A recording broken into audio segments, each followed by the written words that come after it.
coverage of an African safari and may include animal kills and carcasses. Viewer discretion is advised. And in the shade of a tamboti thicket, this is where the lions were this morning. They're not here now. The search is on because this is Safari Live.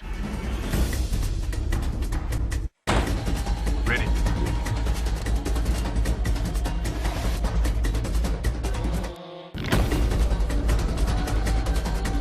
Standing by.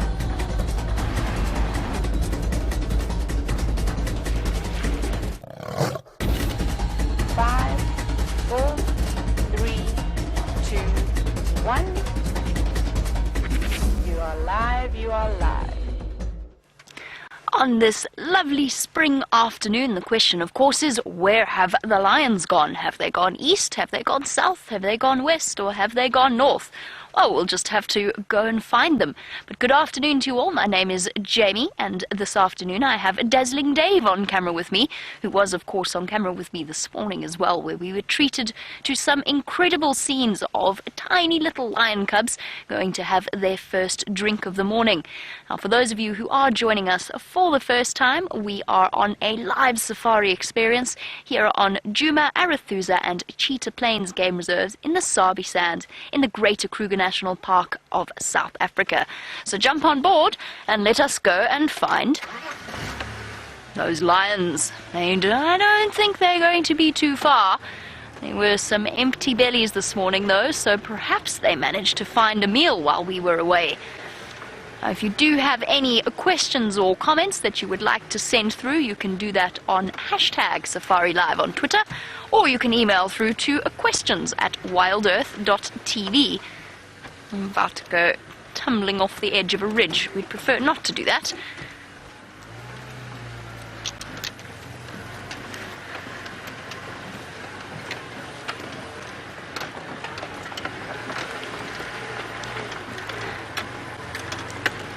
And Auntie Lynn, please don't apologize. It hasn't already been asked, or at least not to me anyway, although I'm sure that lots of people are asking the same question. No. All 8 cubs, unfortunately, as far as I know when I left, were not seen this morning. So for those of you who missed out on all of the drama, this morning we were alerted to the presence of the lions by the presence of 2 cubs on our 24-hour-a-day dam camera. As we went racing out, there was absolutely no sign of them. They came in this direction, and we set off sort of naturally thinking that the rest of the adults would be with them and the rest of the pride. We happened upon the rest of the pride quite a lot further away, but further to the south of where we are now, with only 6 little cubs. The remaining 2, I think, have been too bold in their adventures, and they've got lost. Now, I was relatively hopeful at the end of the sunrise safari this morning. I was certain that they were going to be reunited in the not-too-distant future. So now it just remains to be seen whether or not they have been. I think it's actually more common than we realize, little lion cubs getting lost. We saw it with the Styx cubs not too long ago, when they all went racing past Dave when he was off the vehicle having a little bit of a leg stretch with no adults in sight. And they very rapidly realized the error of their ways and came bounding back to the rest of the pride. And I'm hoping that our 2 missing cubs, our hapless adventurers, will do the exact same thing. Now, the herd of elephants that we were with this morning on the sunrise safari, they were clearly very nervous initially, and I think that was because they were smelling the lions constantly as they walked along this road. And they've now moved into the drainage system or into the river system where the lions were resting. And there's a very good chance that they are the reason why our lions are not still resting in the same spot they were. And just because an elephant naturally has a bit of an aversion to lions, and they tend to chase them whenever they find a reason or whenever they see lions at all. And that could well be why our lions vanished. They were also, as I said earlier, empty-bellied. You know what, Dave? It's the same log. It's the same log I did it this morning. Oh my goodness, that's shocking. I did exactly the same thing this morning, convinced I'd spotted a lion and it was a log. You can't do it 2 drives in a row, Jamie. That's just embarrassing.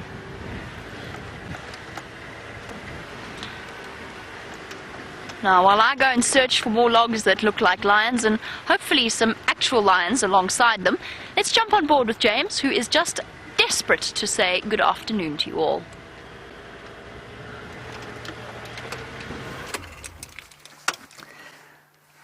I'm desperate to say hello, Brian. Are you desperate? I'm also desperate. Desperation. Hello, everybody. My desperation has been satiated, and I am fine now. Hello, and welcome to this end of the Madhouse Safaris that we're doing here. This is Safari Live. My name is James Hendry. On camera today is Brian. Brian, you have a plum thumb. Exactly. Yes. Wonderful. This is in, dedication to Geraldine Kent today, who said plum bed when she read the word plumbed. So we thought we'd do the thumb for her today. Lovely. Good. So, our plan this afternoon, those were 2 crested barbets, in case you're wondering. They've been very confiding, the crested barbets of late. We're going to go back towards Cheetah Plains, where I went yesterday and found 1 steenbok and 2 elephants. Hopefully there'll be a bit more going on there today. By law of averages, there possibly should be. It's hot. I know they were pumping one of the pans there, so perhaps there'll be some more elephants around today. That's the plan. We're just going to do a little sort of sojourn along the southern boundary today and see if there wasn't perhaps a crossing by the royal family, and if not, we'll just keep going towards the far east. Okay, Brian? Okay. That suit you? Yeah. Good. Now, we are as live as Jamie, which means that you must please talk to us during the course of the afternoon. Hashtag Safari Live if you're on Twitter, or questions at wildearth.tv if you're emailing. It is, I'm sure, as Jamie said, 34 degrees or so Celsius, 93 degrees Fahrenheit. That's hot. As Brian and I was just saying to each other, spring lasted 2 days. The 1st and 2nd of September were a wonderful spring, and now it is midsummer already. Apparently 39 degrees Celsius predicted for Friday. That is, I think, about 102 degrees Fahrenheit. Goodness gracious, Brian. Yes, and you will notice the same burnt-out sky that we began with yesterday, that hopefully will turn into that lovely kind of orangey sunset that we had yesterday, and I think there's sufficient smoke and dust and muck in the air at the moment for that to be the case, so that's good. Let's go and see what we can find around the corner. Oh, what I did mean to do, and I meant to pick some before I left camp, but I didn't remember. That's not surprising. I want to try and pick some knobthorn flowers. Actually, the florets, not the unbloomed ones, because the monkeys were eating them with some relish today in one of the trees, and so I wonder what they taste like. I'm a bit tired of leaves, aren't you, Brian? Yes. Leaves, too tanniny. I'm surprised those lions have moved, I really am. I think it's been a really hot day. There's lots of beautiful shade where they were today, so I'm surprised they've moved off. I don't believe they should be too far from where Jamie had them this morning, but I'm sure she'll be lucky today. And as Jamie said, yes, maybe the elephants did chase them. Right, we're on to the southern boundary now. Well, just about. And we shall turn to the east. Brian, are you thirsty? I am indeed. Yes. Like 1,000,000 degrees out. It is 1,000,000 degrees. RJ, thank you, yes, very much for getting hold of us again. You, of course, yesterday said to me, very obviously, you said everything looks rather the same. Do you ever get lost? To which I replied, no, RJ, don't be ridiculous. We never ever get lost. 10 minutes later, I was on Chitwa by mistake. Lost. So, RJ, yes, if you could not do whatever you did yesterday, that would be great. I've just been reminded of that, and of course now I'm all nervous. Are you nervous, Brian? A little bit. A little bit, yes, you see, it's terrifying. One doesn't want to get lost. There is an animal, Brian, believe it or not. Conochates taurinus is sitting under what can only be described as a pathetic attempt at shade. There he is. Oh, he's not even alone. There's another one on the other side of the road, Brian. Hello, Mr. Blue Gnu. A veritable treat in this part of the world. Also looking pretty good. Not suffering the effects of the drought too badly, I don't think.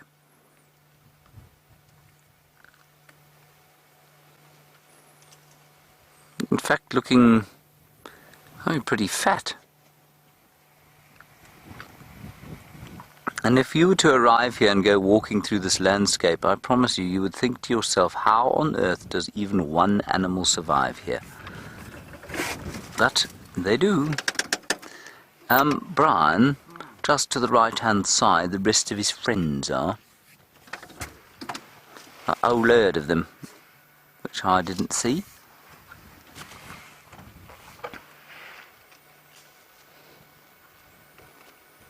I don't know if this is our herd. I refer to our herd, of course, because we had that lovely herd at the calving season last year, sort of December time, that produced, I think it was 11 youngsters, and they maintained them for a long time, mainly because the lions were just absent. And then they disappeared, all of them, adults included, and I don't know where they went. So this could be part of the same group. And as I said yesterday, and I'd love to know what those of you who like to think about these things think, I think the buffalo herds have gone beyond the point of getting big because of concentrated food and water. I think that food has become so sparse now for the buffalo herds, and perhaps also the wildebeest, that those bigger herds are now splitting up into very small splinter groups, just sort of trying to exploit the last little bits of remaining food and water. Right, we are being sandwiched here by a couple of vehicles. We're going to have to move, right? We just go a little bit around this termite mound and off the road.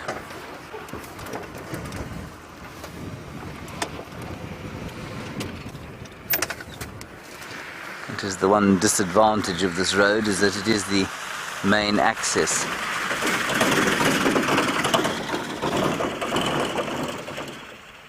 That's a Mahindra, everybody. Very fine vehicle from India.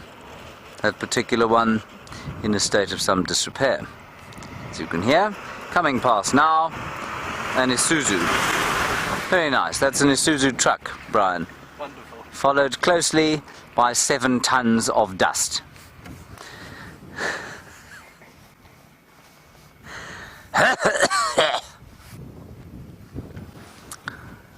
Right, I feel like we're sort of in the wilderness again. There's an Impala also, walking through the woodland. But I had a shower before drive to look clean and sparkly for all the viewers, and now I'm covered in dust. I'm so sorry. It's awful. It is awful. Tom Cruise doesn't have to put up with this. No.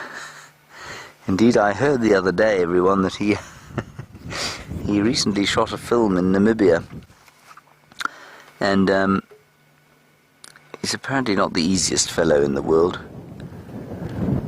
I'm not sure that he'd cope living at the DRC. What do you think, Brian? No. No. I don't think so at all. He doesn't do communal ablution facilities.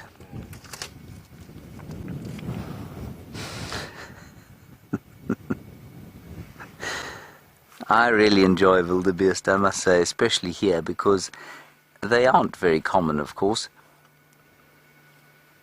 And there's something very much maligned about them, and I get quite sad when people say they should be part of the ugly five, which of course was a theme that ran yesterday morning, and then we had the beautiful five yesterday afternoon. I think that they are rather magnificent creatures. And I think it's sad they don't occur in greater numbers here, and as I've said to you before, they don't occur in great numbers here because of the artificial water. Here comes the rest of the herd, Brian. I think this is our little herd, you know. Jason, you say, will these wildebeests fight for food if things got really desperate? No, I don't think they would, you know. I'm not sure that it would occur to them. I think the food would run out so slowly that I can't see them fighting over sort of an individual tuft of last remaining grass. I suppose it's possible, Jason, but I don't think they would. I'm not sure that it would happen. What they might do is fight over water. And what you will see increasingly, I think, if you keep an eye on the Jumadam and the camera there, I think if we don't get rain in the next month or so, I think you'll find that the conflicts you witness there will become more and more pronounced, especially with the elephants. The elephants just will stop tolerating other animals there. And so I think that could happen. But I don't think over food, Jason. I don't think that's going to happen.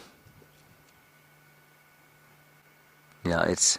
The artificial water, of course, is great for the impala and the zebra and that sort of thing. But for wildebeest, they must move to the water and then move away from the impala and the zebra so that they can feed sort of without the superior competitive advantage that the impala and the zebra have.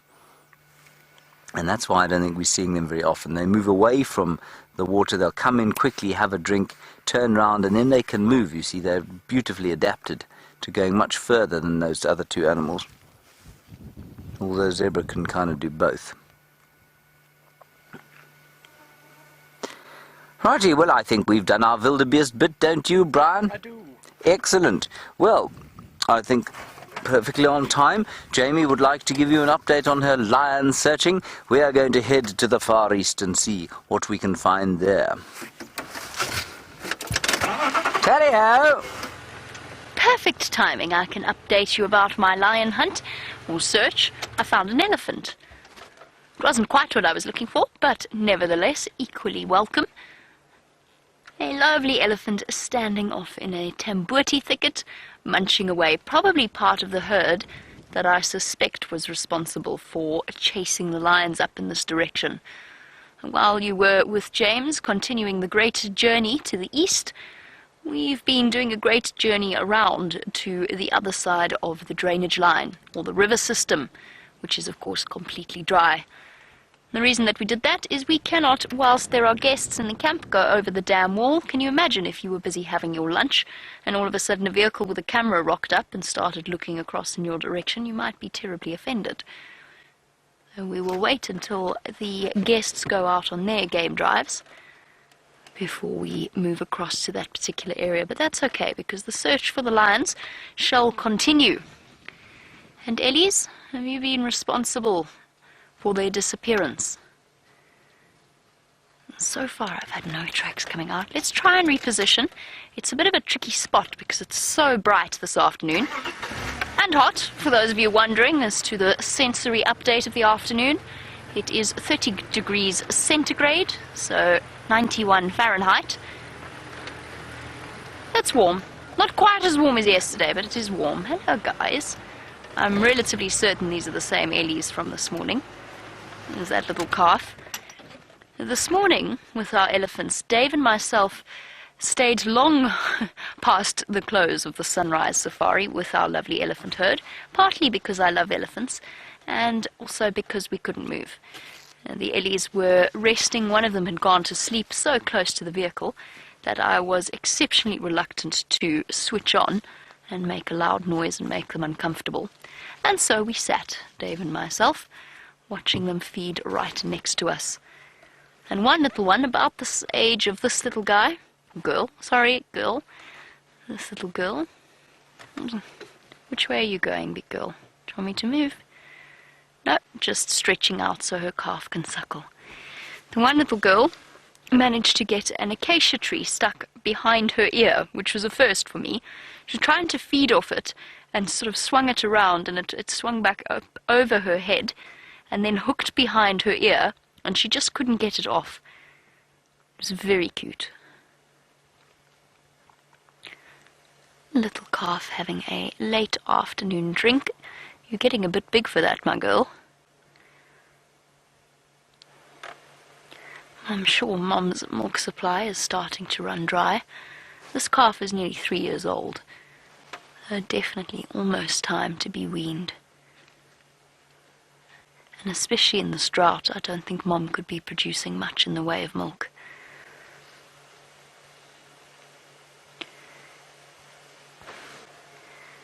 Sure. It's very, very bright this afternoon. Immediately Mom has stopped her feeding and is just standing still to let the calf have its moment. I love the trunk tucked over the top of the head, out of the way. You're still trying, girl. Obviously, the presence of the elephants... Oh, just coat her baby with dust while she drinks. Obviously, the presence of the elephants precludes the possibility of walking in this thick area without running the risk of upsetting them. Oh, shame, look, pushing her calf away. Baby trying again. Well, this morning, whilst Dave was busy fiddling, I don't know what Dave was doing, on Wendy after the sunrise safari, and I was busy cleaning out the air filters of the engine, we heard the elephants screaming and trumpeting and sounding very, very cross. And in hindsight, that must have been when they were chasing the lions away. It must have been. It does explain why they were so upset. There was a gentle rumble there from Mom, probably talking to the little one, to say no. No more milk for you.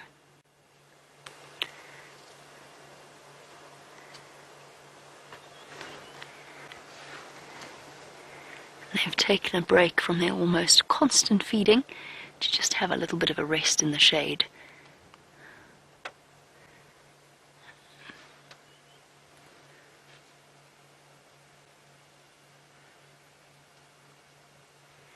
Calf looks like it's dozing off.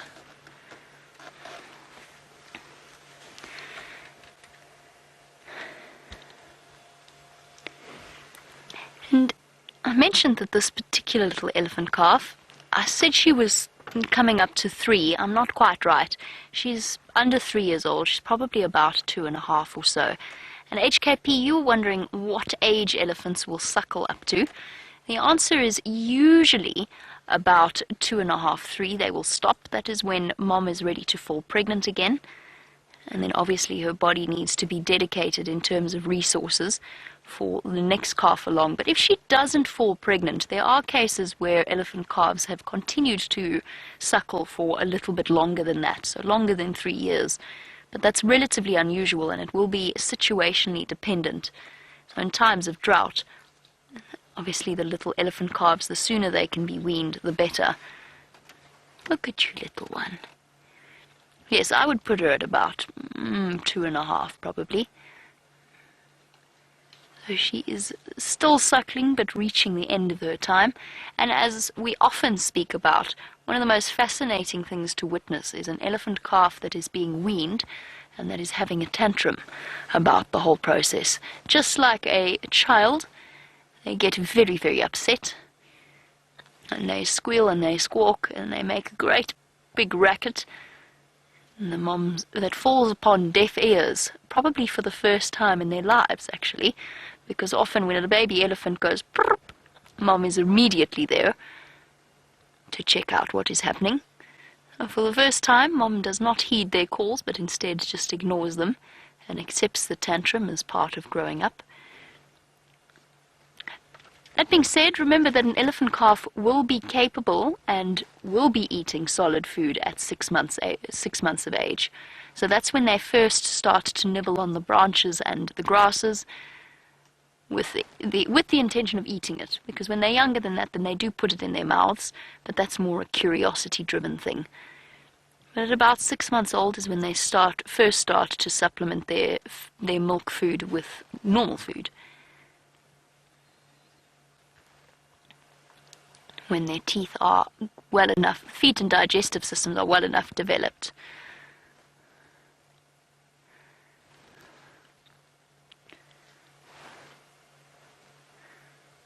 He's got a stick. Idly fiddling, like us clicking or flicking a pen or something similar. Little baby elephant's found something to occupy herself whilst mom feeds. And she's basically almost at the point of dozing now. Just quietly taking it easy in the shade. Our elephants are under extreme pressure with this drought. And Kylinda, you were wondering, will elephants or other animals ever abandon their youngsters in extreme situations like this? I have never ever heard of an elephant abandoning its calf. I've seen and heard of situations. I've never seen it personally, thank goodness.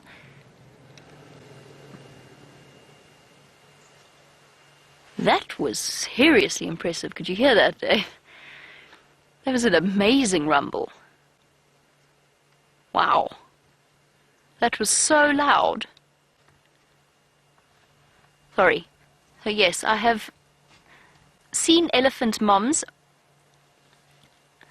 Okay, so it might have been a little bit distant for you guys to have heard, but it was that deep rumbling sound that elephants make. It was so low, it almost made my chest vibrate. Yes, yes, no. I have never heard of an elephant abandoning her calf. I've seen them stay with them. The mother particularly, the whole herd will actually stay with an ill baby elephant, or a sick baby elephant, or a starving baby elephant for a while, and then they'll leave, and they'll often leave the mom behind to wait until her baby dies before she catches up with the rest of them. So that's quite a tragic situation. Other animals, there is a good chance that they will abandon their offspring. There's even cases where leopards and lions have been known to eat their own babies when they are so lacking in resources, so lacking in nutrients that they actually can't sustain the little ones. And that makes sense, because in their mind, if they don't survive, then they will not be able to produce any offspring, whereas if they kill their offspring and eat them, then at least it provides nutrients so that they will be able to breed again when the harsh times are over. But it's definitely not a very pleasant thought. I'm going to just move on. I'm going to see if there's any elephants further up the slope, because it is a very tricky position. It's very, very bright. I hear a lot of them moving off in the Mulwati drainage just to the south of me. Hello, Ellies. Did you chase the lions away? They are slowly making their way out into the open, so might play a little bit of a patience game. Let's just poke our noses round here, see if we can't figure out where the lions went, and then we'll come back to the elephants.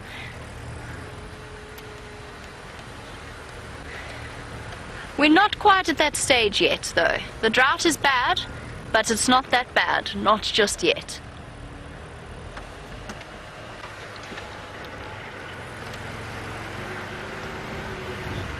And hopefully it's going to start to rain. Brian predicts early rainfall. I've said the 23rd of October will be the big rains. There we go. There's lots of elephants here. I think it's almost guaranteed that they were responsible for chasing the lions. Hello, Elise. There you go.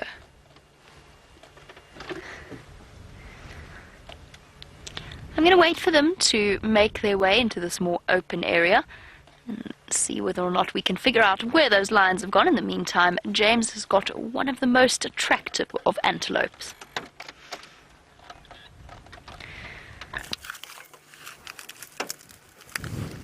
It is a nyala, which of course is the most attractive antelope. I don't believe it is one of. I believe it to be the most. And this youngish bull, just on the sort of cusp of the prime of his life, is, well, he's finding the odd bit of forb to eat, a forb being a sort of unidentified herbaceous plant. But he won't be eating grass. And while he does that, I may sound slightly distracted. Well, it's because I am slightly distracted, Brian. Yes. I can see. And you see? No, I can see. You can see, yes, but no one else can see. No, not yet. I'm just cutting I'm cutting a bulb in half to show the moisture in it. There we are. It's quite sticky, Brian.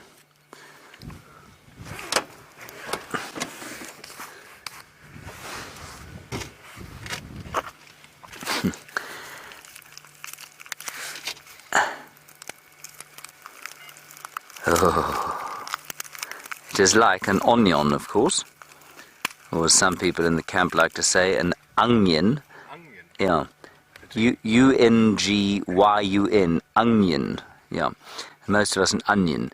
Anyway, this onion-like bulb contains quite a lot of moisture in it. And what we saw today was one of the most water-independent antelope that we have here, and that is the steenbok. And the steenbokkie he had found a bulb. I don't think it was the same kind of bulb as this. It was a lot stickier than this. But he was digging it out of the ground with his little hooves. I nearly said paws, but of course steenbok don't have paws, do they? And he was eating it, and I think that they look for these bulbs. They know where to look for them. Well, not quite these bulbs, Brian. Death is nigh. It's coming down the road at a disturbing speed. Hang on 1 second.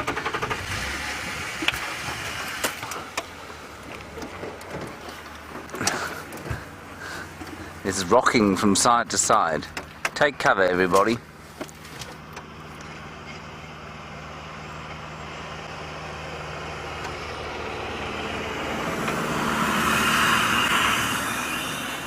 That one is, I didn't catch the brand. Did you?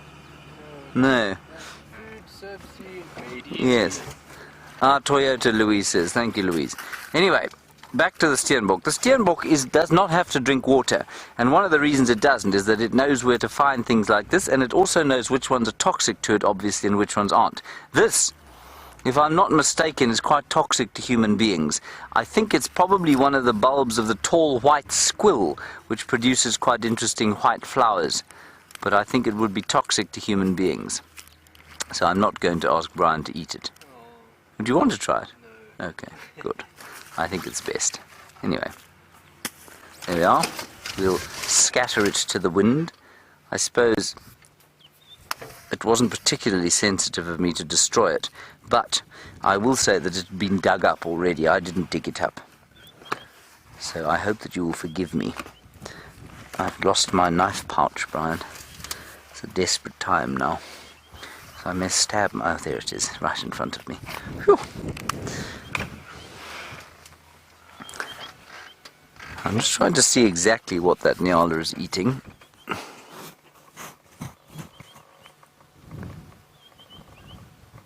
Oh, you know what he's eating, Brian? He's eating the fallen leaves of this tree.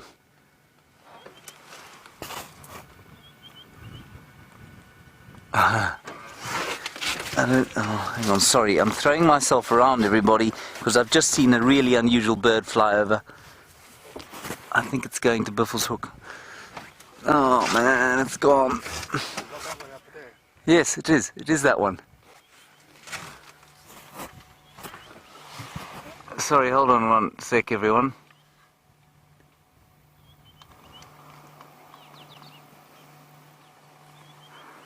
I'm just going to make sure before I try and tell you what it is.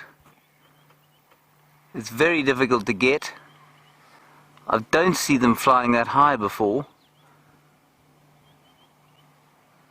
Can you see it, Brian? No, I mean it is leaping all over the place. I could only see it with my binoculars. It's so high now. While Brian tries to find it, let me just see if I can't find it in the book. I'm going to look on the app first, actually. Oh gosh, I've lost the name of it now. You got not. It's a I think it's a Pratten Cole, everybody. Now, Pratten Cole, the red-winged Pratten Cole, I've seen at Buffelshoek once before, and that's the shape of the bird. Let me just try and find him. Not a red-winged Pratten Cole, sorry, a black-winged Pratten Cole. Let me just open him up, and I just want to check the distribution map. No. Yeah, you see, they're not supposed to occur here, but I think that, I mean, we've definitely seen them here before. Unless it was the other one, but I don't think it was the other one. 1 second, everyone. No, it was collared. It must have been a collared Pratt and Cole. Now, I'm going to show you in the book because it's going to be easier. I just want to... yeah, that's exactly what it is. It was definitely this bird, and I could see it in flight. So let me show you in the book because there won't be any glare. Collared Pratt and Cole, not common here at all. That's really quite awesome. And I'm sorry you couldn't see it, but it was impossible for Brian to get. There's the collared Pratt and Cole. It used to be called the red-winged. I'm not mad. Collared Pratt and Cole. And what I saw was that very clear sort of whiteness there underneath, and the very clear tail streamers, that forked tail at the back. And normally, when we saw them at Buffelshoek, there were a huge flock of them flying over one of the dams, catching insects, and they are, of course, migrants. So that's quite interesting. There could easily be others coming over. The collared Pratt and Cole. That is really very special to have seen. Did you get anything of it? Nothing. Nothing. There you go. Not a sausage. Sorry about that, everyone. It was leaping around the place like you can't believe. Anyway, that's what it is. Collared Pratt and Cole. I bet it isn't on any of your lists. Or if it is, it won't be on many of your lists. Just going to do a little maneuver here. We're not on Cheetah Plains yet, everyone. We're still on the Gowrie Main Road, which means we can't go off-road here. But this is where Thandi was seen yesterday with her 2 little babies. Thandi, a leopard, of course. There we go, Brian. I think there are 2 more of them. No, those aren't Pratt and Coles. Those are African hawk eagles. They're on the hunt. Oh, that's exactly why those grey go-away birds started alarm calling. It's not because Thandi's there with her babies, it's because of those African hawk eagles. So they started going quack, quack, quack, quack. So much going on. So the Nyala is eating the fallen leaves of this Balanites Mogami tree. That's what he's picking up off the ground. There we are. We've seen a rock or red-winged collared or red-winged Pratt and Cole while we've been here. 2 African hawk eagles, alarm calling grey go-away birds. It's all happening on the road to Cheetah Plains.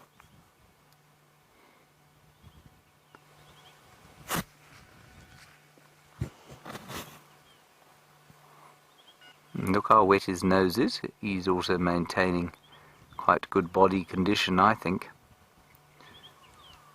And I think these animals, you know, sometimes it seems that their ecological niche is rather similar. That they are sort of occupying the same trophic niche. In other words, they eat the same things. But I think if you watch carefully, you'll find that not much else will be able to cope with eating a dry torchwood leaf. And there's probably some slightly different adaptation that a Nyala has to make it able to do that. Very nice. Brian, that was a lengthy Nyala sighting. Should we continue? Yes.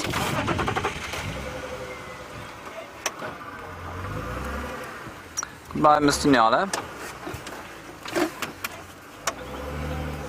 Right, Jamie is still with her elephants. Let's go and have a look at them, and we'll see you next on Cheetah Plains. Hello and welcome to all of you watching from Rodine, Kingsmead, St Stidians and Redhill, and to Nicole Lysos at Think Ahead. It is lovely to have you all on board with us on this live safari experience. My name is Jamie, and the gentleman behind the camera is Dave. And then there's some very fancy equipment that happens underneath at the back of our vehicle that then broadcasts up through a large white antenna that sits on the back of the vehicle, and therein lies the extent of my knowledge as to how this all works. But somehow you are watching what is happening right here in the Sabi Sand, and to be more specific, on Djuma at this particular moment, with a lovely herd of elephants wandering through. I'm not sure what the weather is like in the high veld, but here in the low veld we've already hit 33 degrees centigrade this afternoon, so a nice warm afternoon. And the poor elephants looking for whatever shade it is that they can find. Now, for all of you who are watching, please do remember that you can send through your questions, whatever you would like to know about what it is you are seeing, or perhaps other aspects of the African bushveld, then please do send those through to us. I'm sure you are aware of the critical nature of the drought at the moment, particularly in this part of the world. Up here in Limpopo and Mpumalanga, we had probably about a fifth of our average annual rainfall last year, or during our rainy season, and maybe about a quarter of that last year, or the year before. So at the moment, the bush is looking incredibly dry and depleted of nutrients. To be honest, I've actually never seen it look like this in all of my time in the bush. And the animals, like the poor elephants, are really, really struggling every day to meet their nutritional requirements. But they will be okay. We're hoping for some serious rainfall over the next few weeks. We'll have to wait and see whether or not that is the case.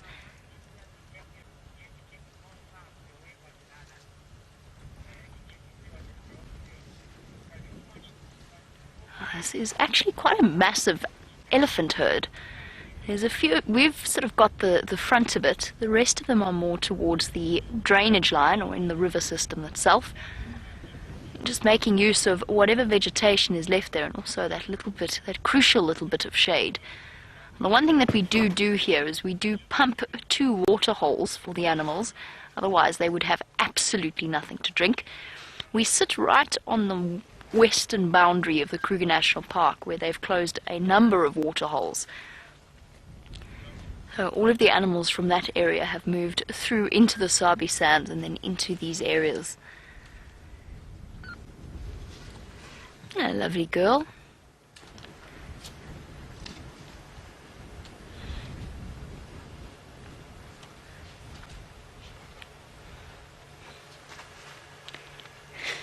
Right, let us try that all again.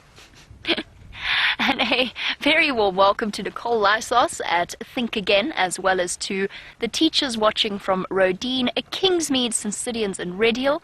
It is lovely to have you on board. I have done this entire introduction for you once already, but I'm going to do it one more time. Now, my name is Jamie, and this afternoon, behind the camera sits Dave, who's quite camera shy, so that's all you'll ever see of Dave. And then cut a long story short, we've got some very, very fancy equipment. And I've got a cold, sorry. Some very fancy equipment that allows us to broadcast live from the African bush. So we're here in the Sabi Sand, in the northern part of the Sabi Sand to be exact, on Djuma, so basically right up on the border of the Kruger National Park. And on this hot spring-summer afternoon, we're sitting with a lovely herd of elephants. Now, because this is live, it is also an interactive experience. I really hope that you are watching this time around, and if you want to, you can send through your questions to us. What do you think of that, little boy? What do you have to say for yourself? A young male coming up to say hello this afternoon. No, see, I know that you're pretending to eat and pretending to be busy because I know there's no grass there. Yes. Yes, oh, very convincing, very convincing. Now, that whole process is known as displacement behavior.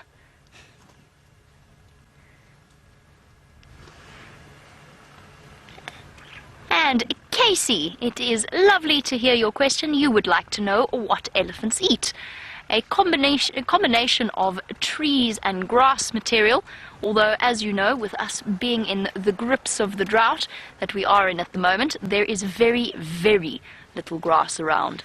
So at the moment, the elephant's diet is probably 90-odd% made up of trees, and even that is limited because there's very few green-looking trees left. And then maybe a little bit more of that is bulb-based, so underground bulbs that store nutrients of the plants and a little bit of water as well as an added advantage. And then some of it might be the odd perennial plant or perennial flower, as well as grasses. Well, that is what they are feeding on at the moment. And as I mentioned earlier, they are seriously struggling in terms of meeting their nutritional needs. Our grown elephant, a big elephant bull, needs to eat somewhere in the region of 300 kilograms of food per day. Now, as you can imagine, with the lack of rain being what it is, it's very difficult for them to actually manage that. And the food that they are getting is not terribly nutritious at all. Particularly difficult for the little ones like this one. Can't quite understand why Mom's not producing the amount of milk that she might otherwise. And desperately struggling to nibble off things like potato bushes and guarri bushes.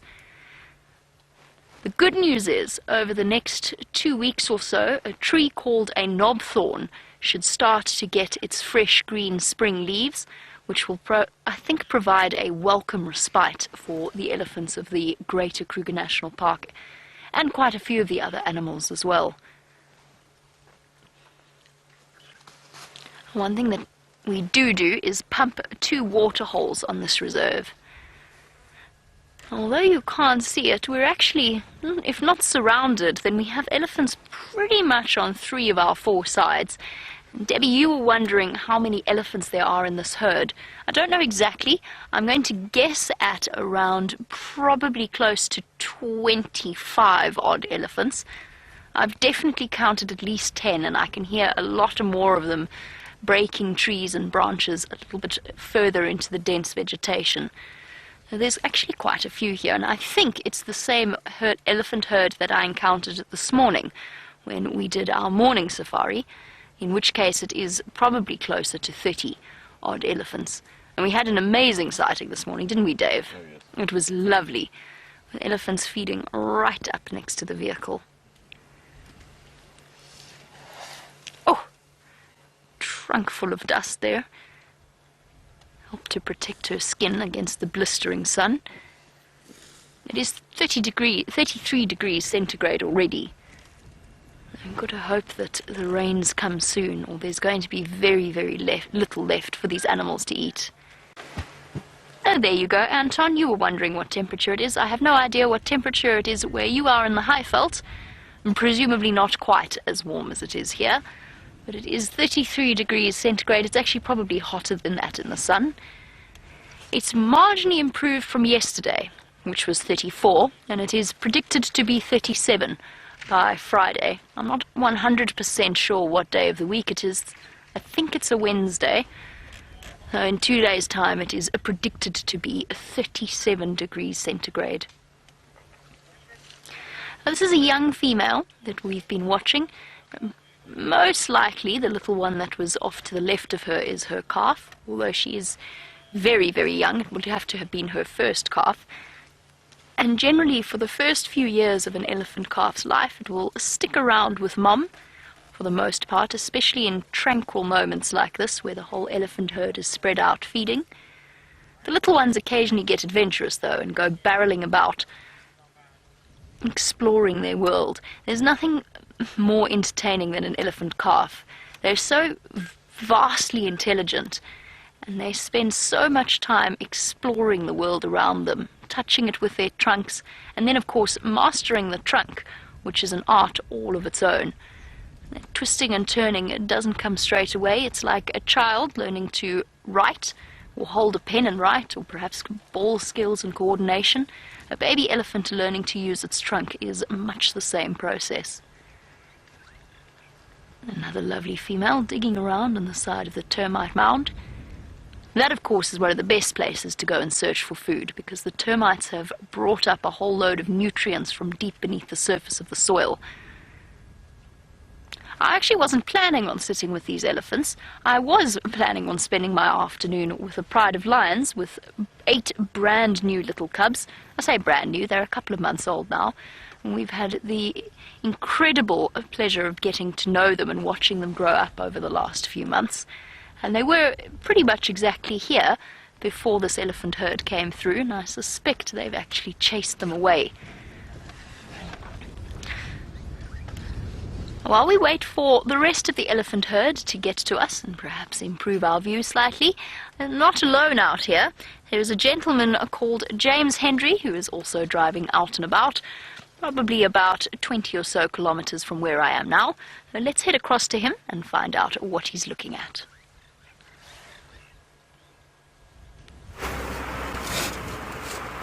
Ah, that is very kind to be described as a gentleman, don't you think, Brian? Very nice indeed. Now, there's been much debate on the tweet about the origins and names of this tree, and indeed in camp we had a debate yesterday. And this tree, I agree with Judy H. Oh yes, sorry, before we get into that, 1 second. Hello everybody at St. Stithians, Rodine, Redhill and Kingsmead, the teachers thereof, including Michelle Lysos. Very good to have you with us. Sorry about not introducing my friend this tree while we were, well, when you came to join us, because I'd kind of forgotten you were with us for a second. I was so enthralled by identifying this tree. So, the tree, for those of you who don't know, is one that we have been struggling to identify for the last little while. And thanks to the help of Judy H on Twitter and a couple of others, we've decided that it is in fact Ochna natalitia, or natalitia, or natalotia, whatever you'd like to say, but that's what it is. One of the plane trees, and that's definitely, I think, what we find. And the reason we were so confused in camp about it is that it's supposed to be found on forest margins, and if you look around us right now, you will see that forests are inescapably in short supply.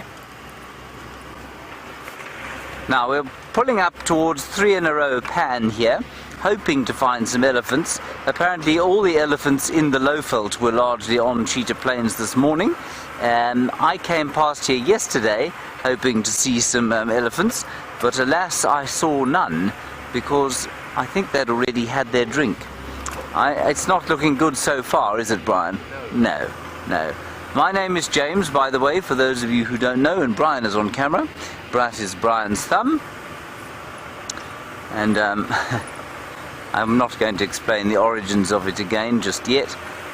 But here we are at the pan. Oh no, I'll keep that when we get home. Before we get to the pan, just to give you an idea of the dryness of this area, there's a hornbill over there, a yellow-billed hornbill. And you can just see he's sitting on the tree there obviously, but behind him and in front of him, a landscape devoid of grass. And while that might look like a slightly dire situation, what you can be sure of is that underneath the soil there is an enormous number of seeds, and those seeds have been deposited over, well, millennia of being put into the soil and stamped there by animals, and so the seed bed is very rich indeed. And so all it takes is a light sprinkling of rain for the whole place to turn the colour of Ireland. It's very difficult to imagine when you look at the place now how different it can look in the summer months.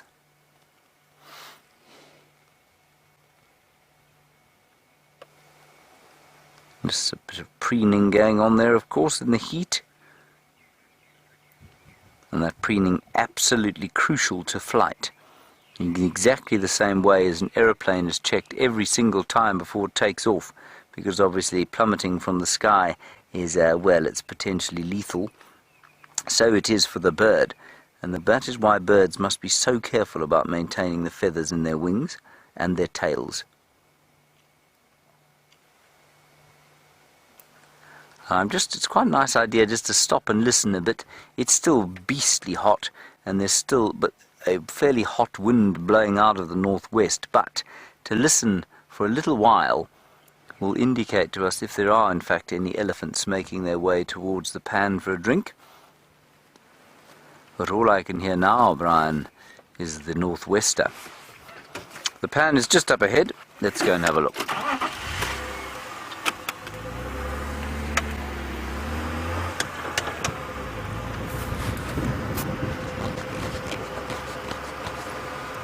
I don't see a great... Oh! I'm going to stop right here. Look over there. It's a battalier, an almost adult battalier that was drinking at the pan. It's still sub-adult. It's got its almost red legs. They're orange at the moment, and it hasn't quite got its black and white coloration yet. But it heard us coming, and there it's gone. That's really, really nice. Sub-adult battalier. And look at the way he flies like a tightrope walker balancing on the rope. That's very cool. He'll love this wind, of course. A bird like that will love a wind to just hang on in the air. Because then all the energy requirements of flight are already taken. Okay, let's go a little bit further forward.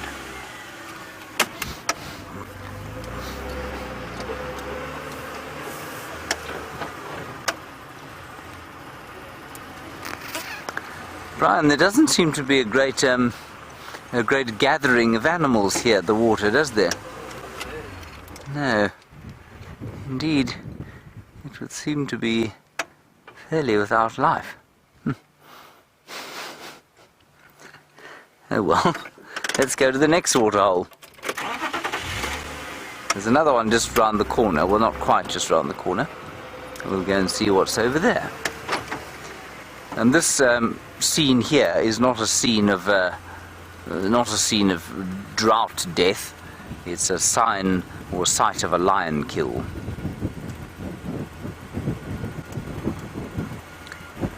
It does look ominous, doesn't it, Brian? That was a wildebeest, everybody. Not alive, long since dead. Easy peasy in the United Kingdom. That is a name, everybody. Easy peasy. Not a common name, I'll grant you, but it is a name. Easy peasy. You're wondering about how long the vegetation will take, I think, to spring up after a bit of rain.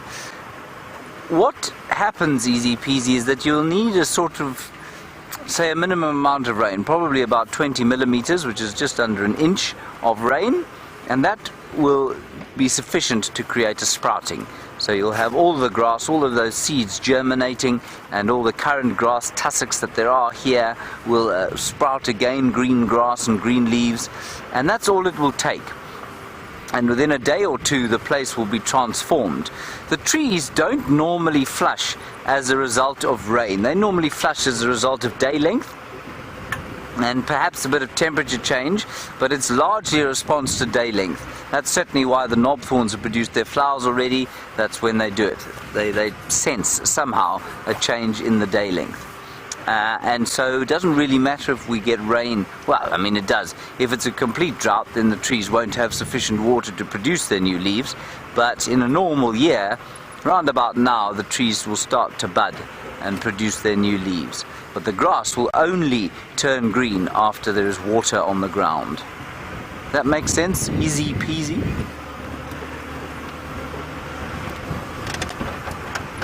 Right, we'll head towards the clearings where we have a pan known as Cheetah Plains Pan. That's very appropriate. And we'll see what's over there. So far my luck here is holding on to exactly what it was yesterday, and that was, although all the elephants were here in the morning, they are not here anymore.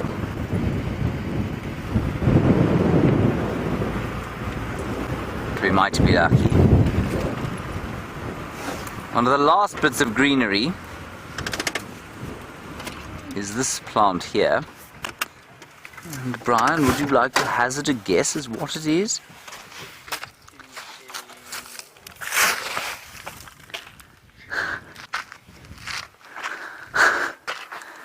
I fell into a natural bowl of potpourri. I could have done myself an injury, Brian. You was laughing at me. I feel like it's a sign and that I should have a smell of it. It's actually quite pleasant. Unsurprisingly, everybody, Brian, you may have a smell. Don't make a mess, Brian. Making a big mess. You put it over your seat. There we are.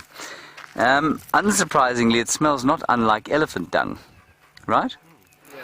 And elephant dung after a few days in the sun smells rather delicious. It's not why I got out of the car. I got out of the car to show you this. And a very effective tree at coppicing, you can see.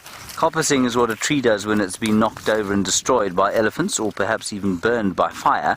And it's putting up a new stem that is different from the main stem that was the tree's original. And this, of course, is the apple leaf. And it's so named because of the crunching sound it makes. Do you hear that, Brian? Do you hear that? Sounds like a not so much. Sounds like a Granny Smith being devoured, doesn't it? Yes. And just behind us there's another one, and you can see that's put up multiple new stems off the main trunk that was pushed over by some elephants.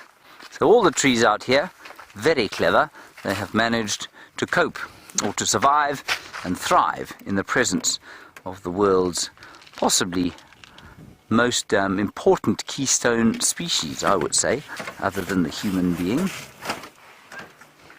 And by keystone I mean, of course, that they have the ability to change the environment in which they live profoundly.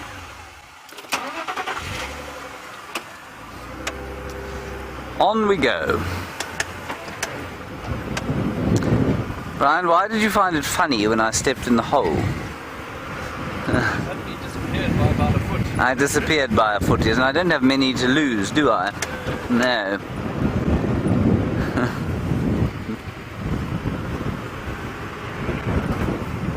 Oh dear. Hang on a second. My earpiece came out, everybody. Louise, you'll have to go again with that.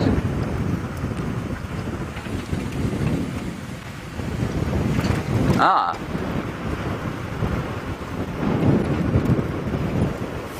Is that Peaky the kitten? Slightly difficult to hear, maybe question. Okay, Kiki. Some zebra over there. Kiki the kitten, you would like to know about the flowers that we get here and which ones we get here in the spring and summer. There are probably more than 100 species of flower. Kiki, the most obvious ones would be the bright orange lion's eye, which we can show you at some stage hopefully, the lovely varying shades of purple and mauve morning glories, which are very recognizable from around the world. What else would be the most obvious ones? We get some natural plumbagos, white and blue. Yeah, many of the trees will produce flowers. This tree, for example, above us is called a shambok pod, and the shambok pod will produce lovely yellow flowers. And then, of course, you get the Scotia brachypetala, or the weeping boerbean, which produces delightful nectar-dripping red flowers. Those are the most sort of obvious ones.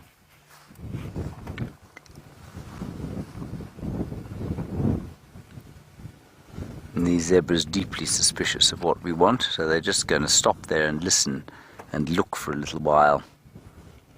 See what they can see. See if they can smell us or hear anything nefarious about us. And likewise, as I said with the wildebeest earlier on and many of the other animals, they're doing fine. They look healthy and fat, and with the zebra, of course, you know that because their manes are standing up straight. That's where they store the fat reserves. And so if the mane is lying down, like a horse's mane, you know they're not in a great way.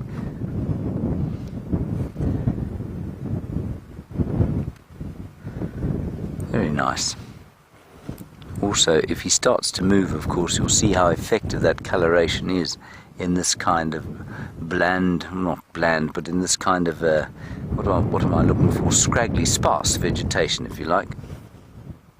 And you'll see him, it always flickers with your eyes when he walks through the woodland.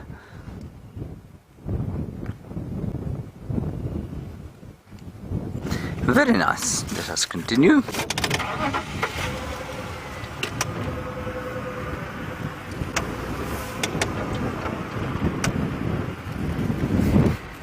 Did you get anything there, Brian? questions.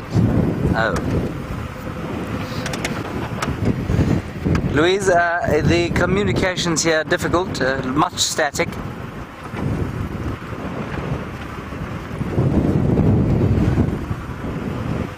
Righty.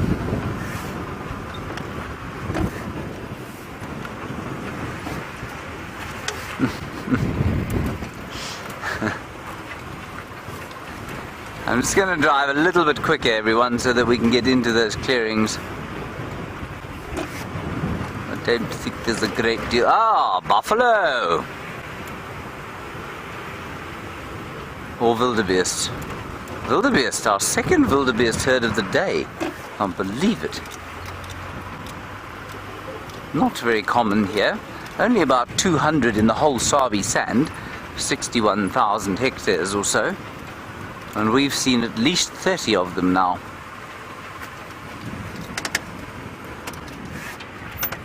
This is a veritable migration. There's zebra here. Might assume that, might expect to find a Thompson's gazelle.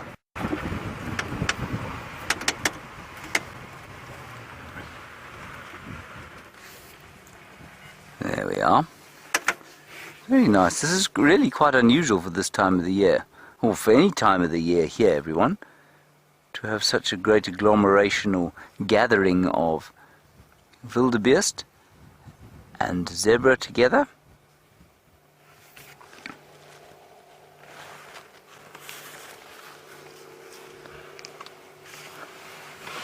Super.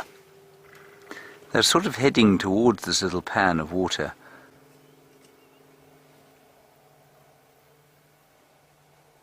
And there's the zebra, eating slightly different heights of vegetation, and of course looking out for each other, trying desperately to make sure that they avoid predators. Alright, let's go on a little bit. We'll just go into the clearings here and see what's there.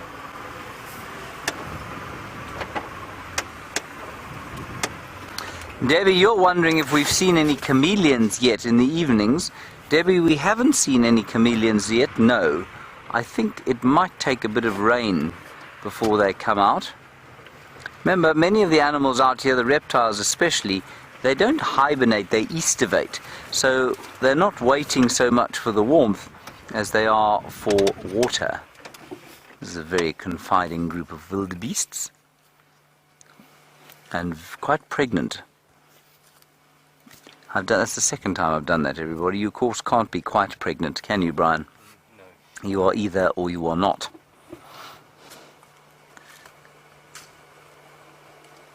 And I can just tell that because they've got big fat bellies.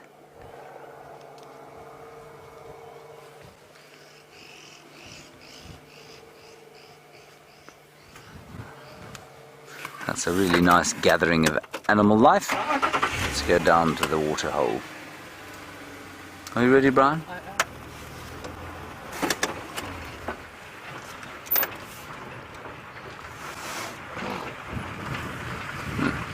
am. Zebra with a cough.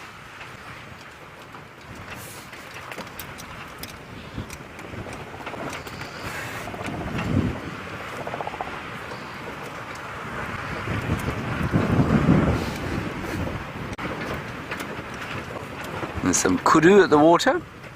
Or there's a kudu at the water. Some zebra in the distance.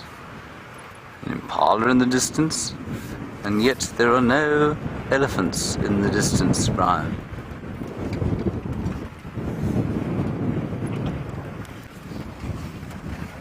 There we are.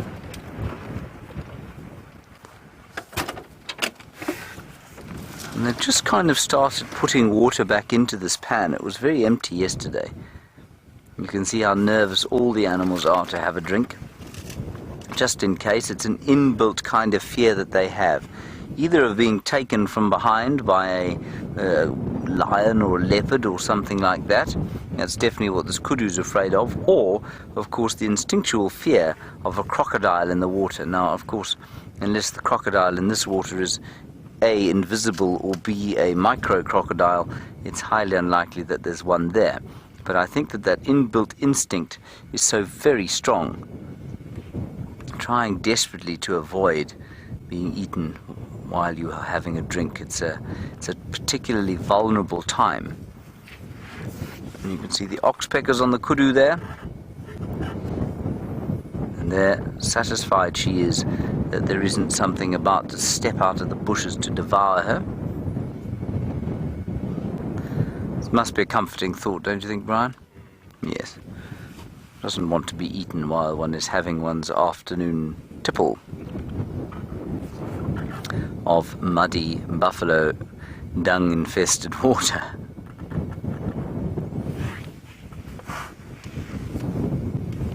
Kudu, rather like steenbok, are actually fairly water independent. They don't really need to drink. They don't have to drink. They can live in really arid areas. This would be considered a kind of semi-arid area. But kudu can live in almost pure desert, where the rainfall is less than 300 millimeters a month. 300 millimeters a year. That's about 12 inches. Now, Brian, way to the far end of these clearings here, you might see two black blobs. Can you see them? They are buffalo.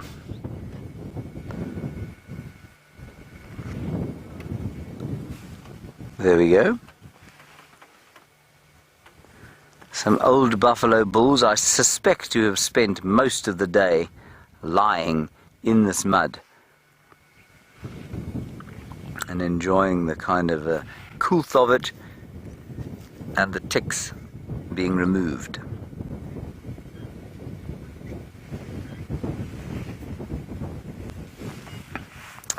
Sorry, Louise, I'm afraid it's really rather difficult to hear you. You say Paul's seen something at the Djuma Dam pan that looks like a bag of bones.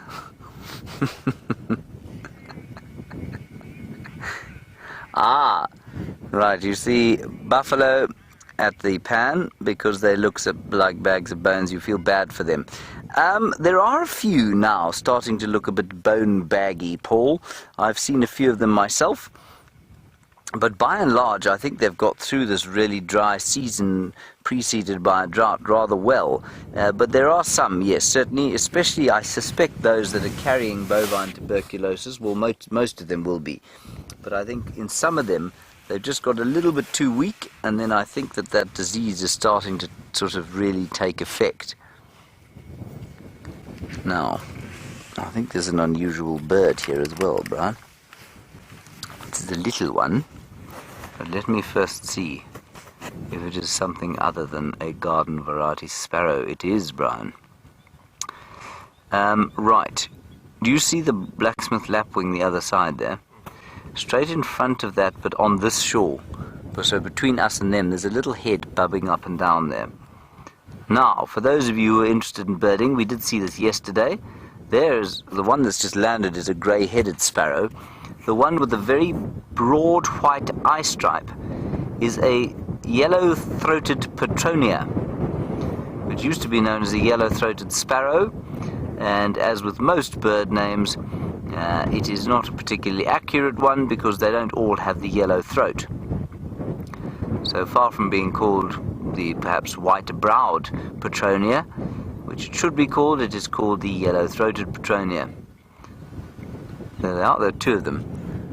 They go around in pairs, and that you can still see there remaining, I think, was a grey-headed sparrow. The kudu is now drinking with great enthusiasm, as he is set upon by the red-billed oxpeckers that are eating, that are eating her ticks and other ectoparasites. Now, it is possible, of course, to see a yellow-billed oxpecker here, but it's not usual.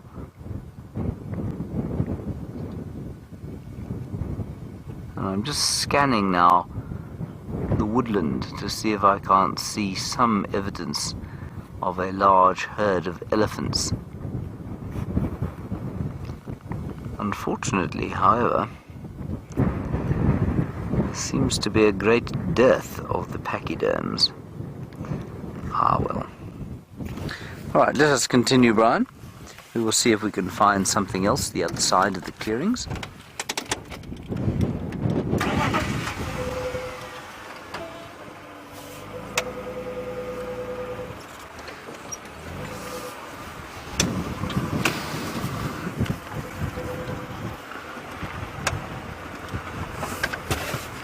Hello, Matthew in Michigan. You're wondering about the birds and the effect that the drought has had on them and whether or not our populations of birds have dropped as a result of the drought and the dry season. Matthew, I'm going to say no, I don't think so. I think as I said at the beginning, animals are used to the dry season. I think if we go into another drought time, I think over the next few months is when it's really going to tell, because we had such a very poor rainy season before this. So I think I'm going to say no, I don't think that there's been a tremendous effect on the bird life here. Are any showing signs of nutritional distress? I imagine some are, Matthew, but I don't really know how to tell if a bird is showing signs of nutritional distress. They don't they just don't get thin because their feathers cover their flesh. Ooh, there's a pipit, Brian. A pipit. You see it? A pipet. No. There we go, the grass-felt pipit. Very nice. You've got him. There he is.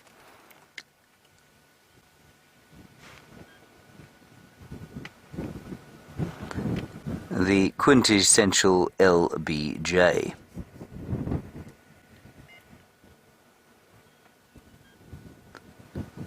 Well, while we revel in the sight and sounds of the grass-felt pipit, Jamie Patterson has got a waterbuck to show you.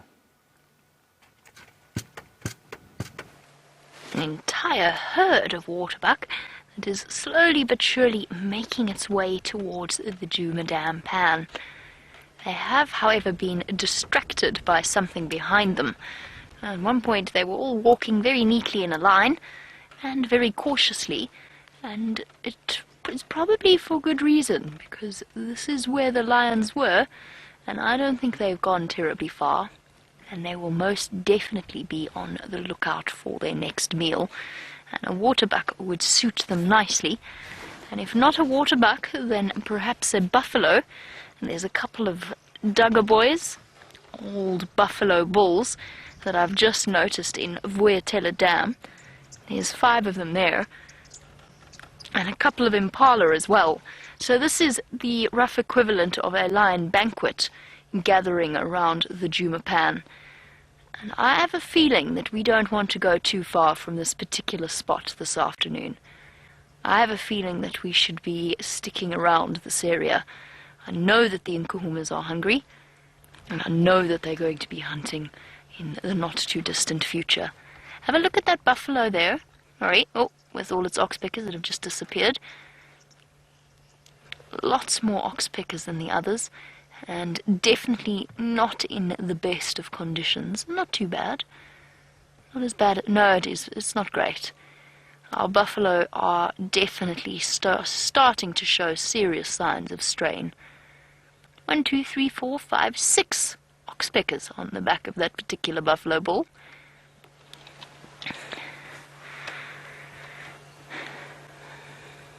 And Debbie, absolutely, the larger mammals do seem to be the ones suffering the most. Oh. And now? Panic! Panic! What was that all about? There's definitely nothing there. Oh, hold on. Okay. That's an impala ram. It's an impala ram causing chaos once again. And causing mass panic. The Nyala have joined in. They've all dashed away from the water's edge as well.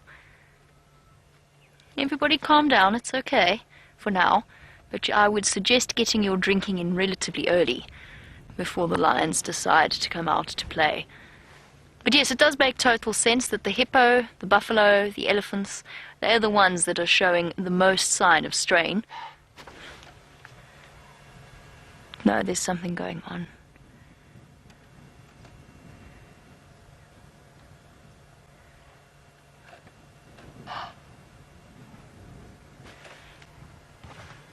We're missing something.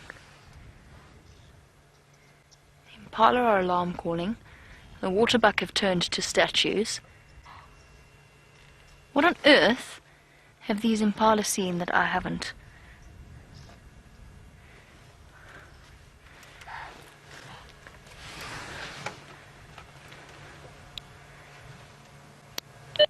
Text for Jamie. Hello, Jamie. Tex, can you see anything from your side? Or did the Marlow just get a fright? I went along for until a minute and check Aubrey's road towards Beverly Park. Okay, copy. There must be Aubrey I'm seeing across the dam. Orbs, can you see anything from that side?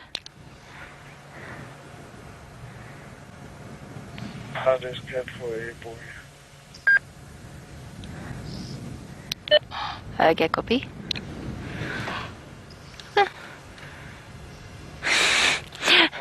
Jamie, you get to spook at them because I get in Conzo here heading towards Engaskaya.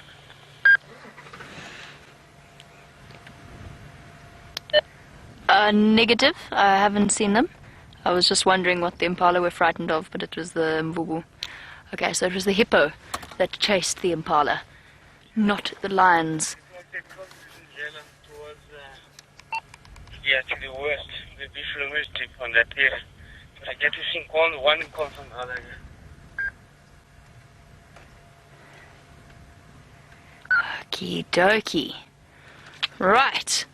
Well, that was quite nerve-wracking for the moment, but it was... The Impala panicked, the hippo chased them away from the water. That was why they all went sprinting away, apparently, because Aubrey was sitting just there. So obviously he had a chance to see it. And I think that what the waterbuck are looking at is Rexon. That would be my guess, because Rex has just spoken to me on the Game Drive comms, and he says that he has found tracks of the lions going towards Ingers.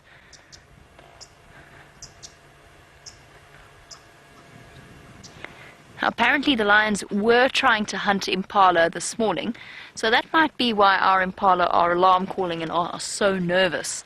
They've already had one failed hunting attempt, and they're not keen on a repeat of that whole process. I'm just gonna... If it were the lions, I mean, this one is still alarm calling, but it's the only one. If it were the lions, they would all be going bah, bah, bah, making that harsh, grating sound.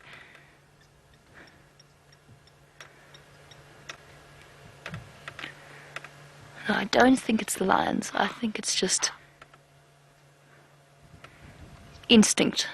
It's a false alarm.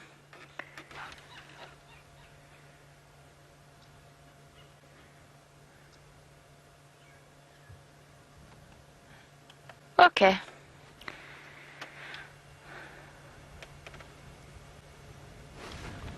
They're definitely looking in this direction. Perhaps they're alarm calling at the waterbuck, because they won't be able to see them properly.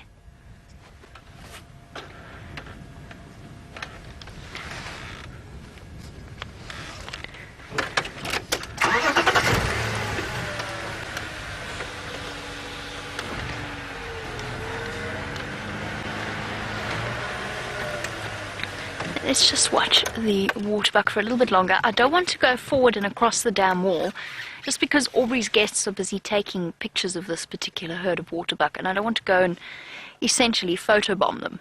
So we'll just wait here for one moment. And while we do, chatting a little bit about the drought and its effects, Debbie, you were wondering if the grazers get any nutritional value from eating the dead grass. The only suggestion I have there, because no, not really, is that they are going for the growth points underneath the surface of the soil, perhaps, that might have become exposed. Or, because of course a lot of the grasses are not really completely dead. So dead grasses they wouldn't get anything from. But the grasses are not really dead, they've just gone into a stage of dormancy. So the growth points are still living, particularly close to the surface of the soil. And that will be where our bulk grazers, like things like zebra, will be able to scratch a living from. That's how they're managing to meet their nutritional requirements.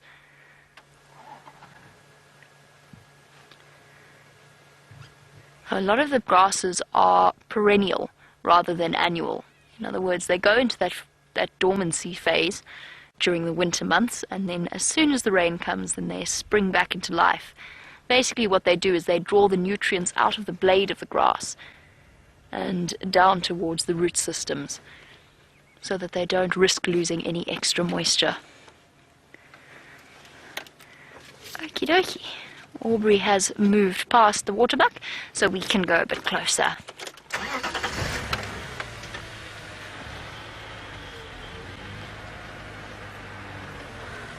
Whoopsie. Nearly drove off the edge again.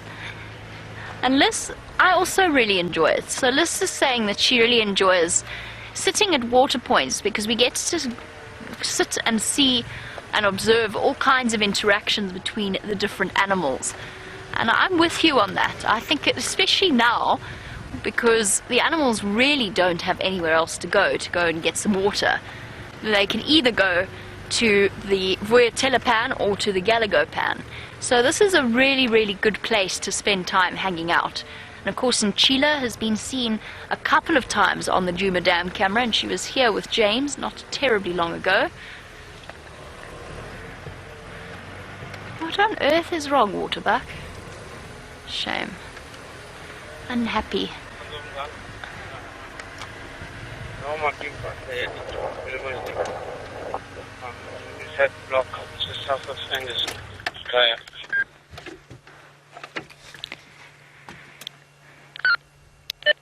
Okay, copy that, thank you. I'm on Twin Dams now. I'll come and give you a hand. Maybe go and check Ingwe Alley.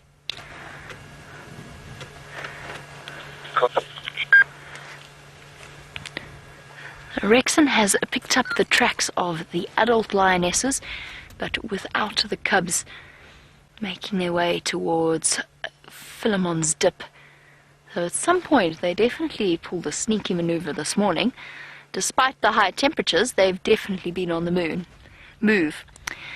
Liz, I'm with you. I'm going to be doing circuits of this waterhole this afternoon. I'm going to keep returning back to see what's happening here, because I think there's a very, very good chance those lions haven't gone too far. But while we continue on the search for our missing cats, let's head back to Cheetah Plains and see whether James has had any luck there.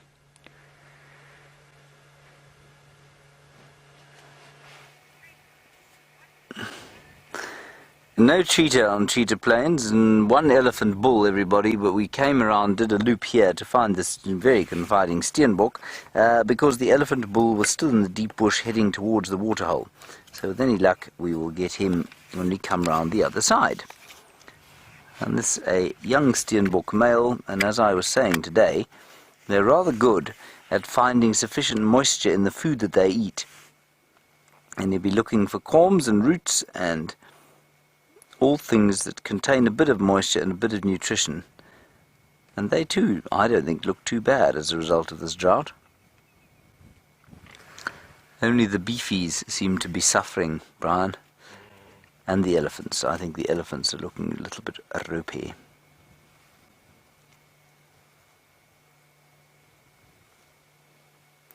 Strange little breeze blowing everyone. It's coming out of the north. Ooh. Some elephants shouting at each other now. Let's carry on, just round the corner here. A northeasterly breeze is not usual here. It was normally coming out of the northwest or out of the southeast. And I don't remember feeling them last year, and I wonder if La Niña, would you like to say that, Brian? La Niña. Yes, you should always say it like that. Isn't creating the odd system off the shore of Mozambique, and perhaps that's coming down through here every so often, and that will bring rain. I just saw something in the clearing across there that made me think cheetah, but I don't think it was. 1 second, let me just train the binoculars.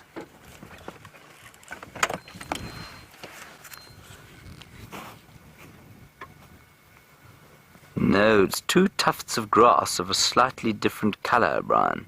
No. Isn't that fascinating? No. Not? No. Really? No. Okay, Let's carry on then and see if we can't find the elephants that were shouting there.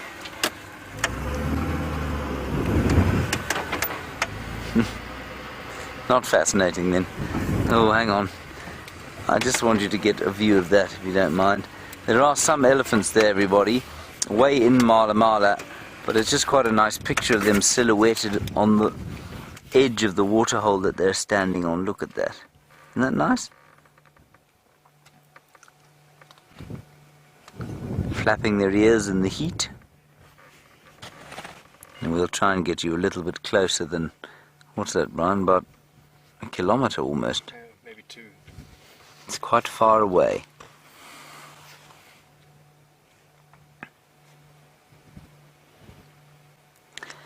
Yeah, this is a difficult time for the elephants. Tiny little one there, look at the little one. Flapping his little ears. He can hardly walk, he's so small.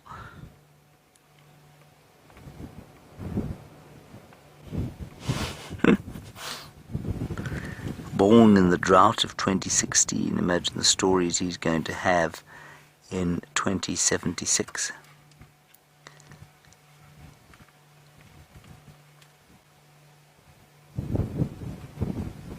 I'll be 100 in 2076, Brian.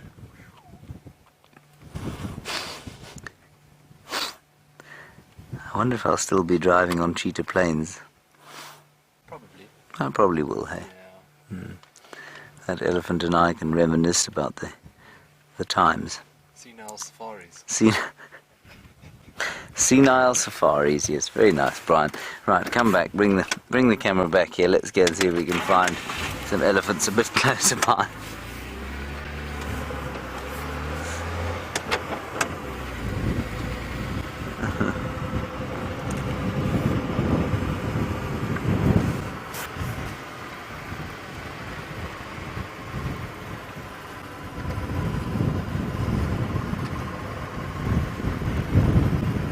Ooh. Michael, you are 13 years old and you live in Doha, and your family has very kindly booked for you a trip to the Kruger National Park. They will be accompanying you, I'm assuming, and you say the highlight of that is going to be a 2-day hike or bush wilderness trail at from Olifants camp in the Kruger, and you want to know what sort of clothes you should be wearing. What's the best color? Well, Michael, it's a lovely discussion, this, actually, and I'm going to do a little experiment with you. We're just going to go up here. I will talk to you about it. I'm just going to go and check that the elephants aren't at the water, and if they aren't yet, I'll show you a little experiment, and you can decide for yourself what to wear. But basically, you don't have to wear khaki, is the thing that I have to tell you. Khaki is often one of the most recognizable colors out here. I think the elephants are in this block. They haven't come out at the waterhole yet, so I think we'll do a little demonstration for Michael quickly, rather than, oh, there, the elephant is coming out. Michael, you'll have to hold on a second, but we will do your demo shortly, and then you can decide what you want to wear. Because basically, as long as it isn't bright pink or red or white, you can pretty much wear what you like.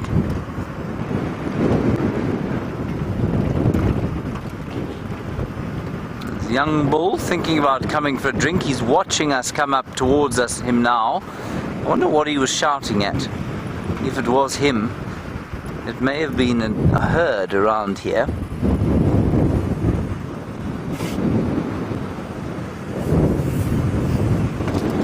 You can see, I don't know if you can see, but the light is just starting to soften. Now what I don't want to do is give him a fright, but I think we can probably get quite close to him if we just sort of sneak to the other side of the water here, and then he can decide which side he wants to drink from or toss mud on himself from.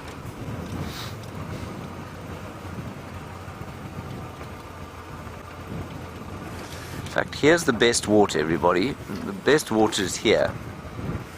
So I'm just going to ease around to this side so that he can come to the best side without worrying about us. There we are.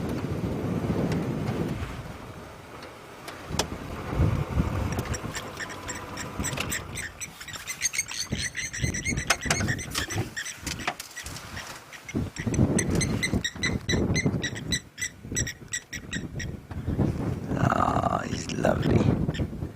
Young bull, just making his way on his own. He's probably about 18 or so. Yeah, he's gone straight to where the inlet is, because he knows that's where the best water is. And behind him you can hear the call of the great blacksmith lapwing.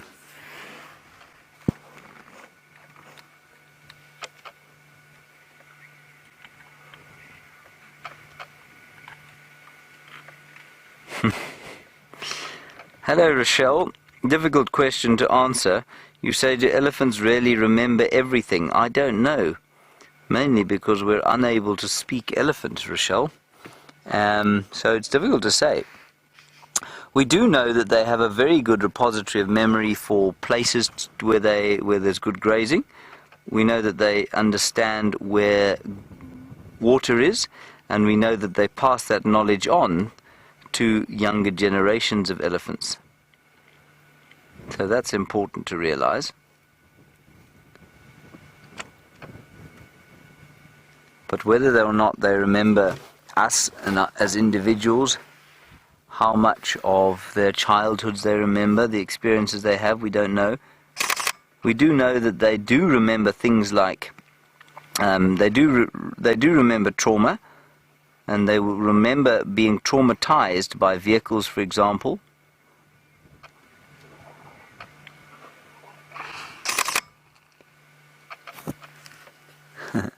Isn't that nice? And that's just fun for swimming.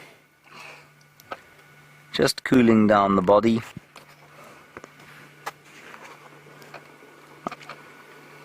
You can hear him sucking the water there. I'm astounded that this is the only elephant here. I really am absolutely bemused. We're definitely going to do another little trip past 3 in a row pan some stage today. And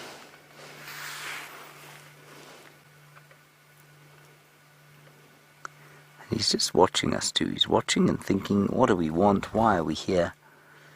Now, Michael, in Doha, look at the colour of the elephant.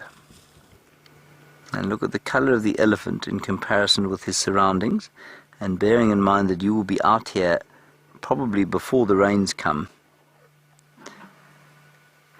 And also, I don't know how long you've been watching, but you've probably been watching since Jamie had the waterbuck. If you look at the waterbuck and you compare them with the colour of the surroundings here, which is largely grey, there's some browns, and there are a few sort of copper and orangish leaves hanging on the trees and a bit of touch of green. None of it is khaki. So Michael, I would suggest, and we will do the little experiment I was going to show you, but I would suggest you wear whatever you're comfortable in, nothing bright.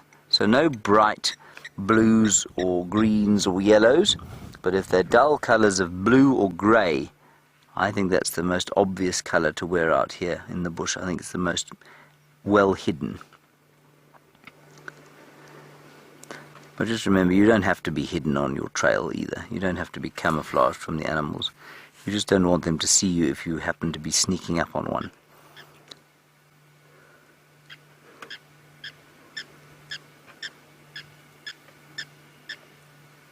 And I'll show you how obvious. I'm wearing a khaki shirt, which is very much a sort of fashion statement rather than a practical thing.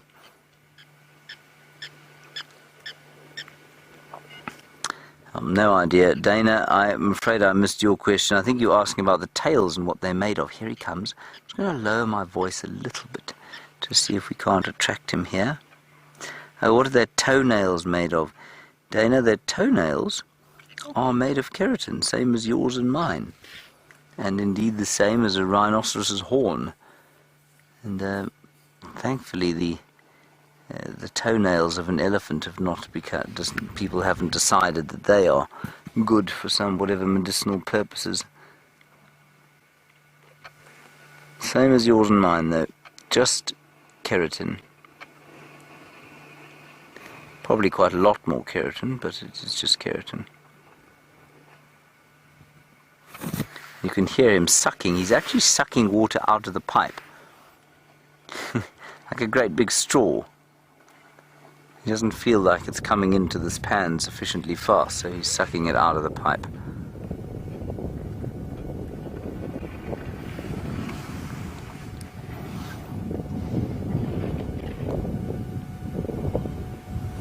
I keep expecting a whole nother herd to come wandering out of the woodland, but nothing. There we are. His ready-made straw. That is so cool.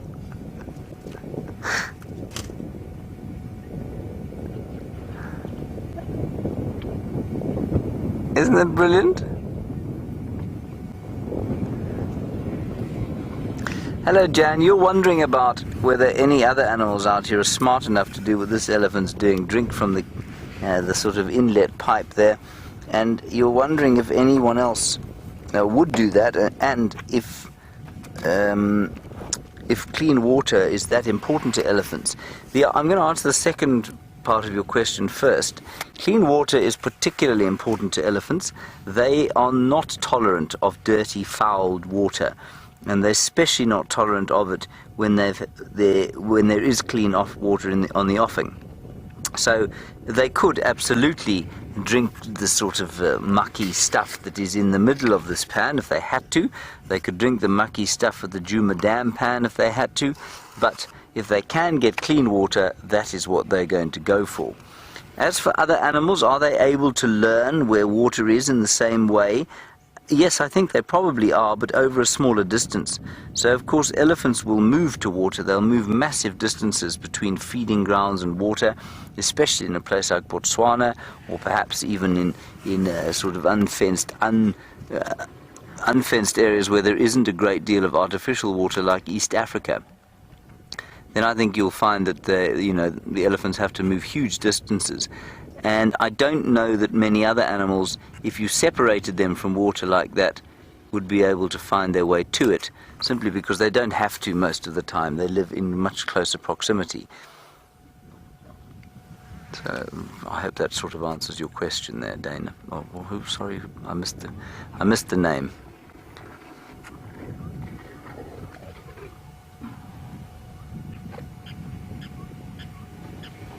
And it was Dana. No. It was Jan. There we are. I've got it. Thank you, Jan. Sorry for forgetting that.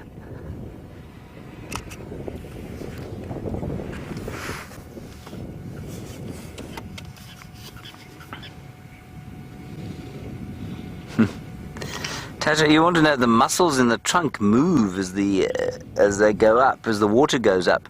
I don't think so. I think he probably tries to extend the trunk as far as possible so as to get as much water in there as possible. Remember, the trunk is like a concertina, so it's quite short now. Then when he stretches it down to suck out the next trunkful, it goes up a bit, gets a bit longer, and then he blows that into his mouth. I don't know if they contract. I think probably the opposite. A startling appendage the trunk is.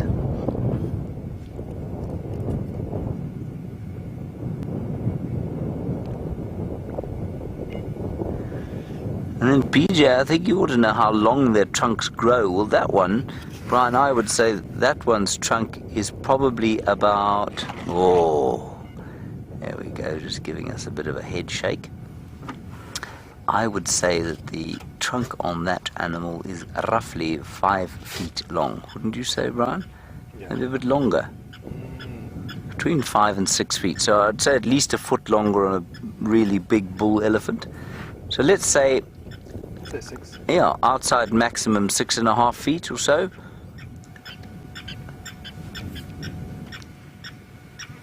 This chap is very thirsty, of course. Now, each trunkful is probably about 5 litres. That's about a gallon. It's just more than a gallon, so let's call it an even gallon. And an elephant, of course, a big elephant bull, can drink more than 100 litres of water in a day. Now, that is 20 odd trunkfuls. Alright, we're going to wait here with this elephant and see what he does, and see if any others pop out and deign to join us here. While we do that, Jamie has got a tiny little antelope to show you. A tiny little antelope very, very far away. Have a look at this. This is probably the best way of sitting and watching a duiker. And so if we get any closer, there's a very good chance that it's going to dash off into the drainage line vegetation. It's having a thorough snuffle around the base of a jackalberry tree. And of course, the jackalberries are fruiting at the moment, which is probably the biggest reason for why it's hanging out around there. There were 2 of them. I can now only see one. I think the second one, which was a bit closer to us, decided it got a little bit uncomfortable and it ran away. Oh, and our first duiker has disappeared off. Oh, we've decided to take a chance, since I've checked everywhere, and there's no tracks of the cubs and the adult lionesses coming out of this drainage line. So they have to be somewhere in here. We are quite far south where we are now, but it's one of the few places that I can go into the drainage line itself. So we'll go and we'll check along. Karula had an Inyala kill not far from where we are. And before we do that, I've just spotted somebody else who's busy enjoying the jackalberry trees. For this little creature, we might have to go a bit closer. Oh, sorry Dave, that was a bit of a jerky pull-off. There is a vervet monkey in this jackalberry in front of us. Yes, I can see you. And I'm hoping it's going to let us get a little bit closer, so that we can spend a bit of time watching it. Hello.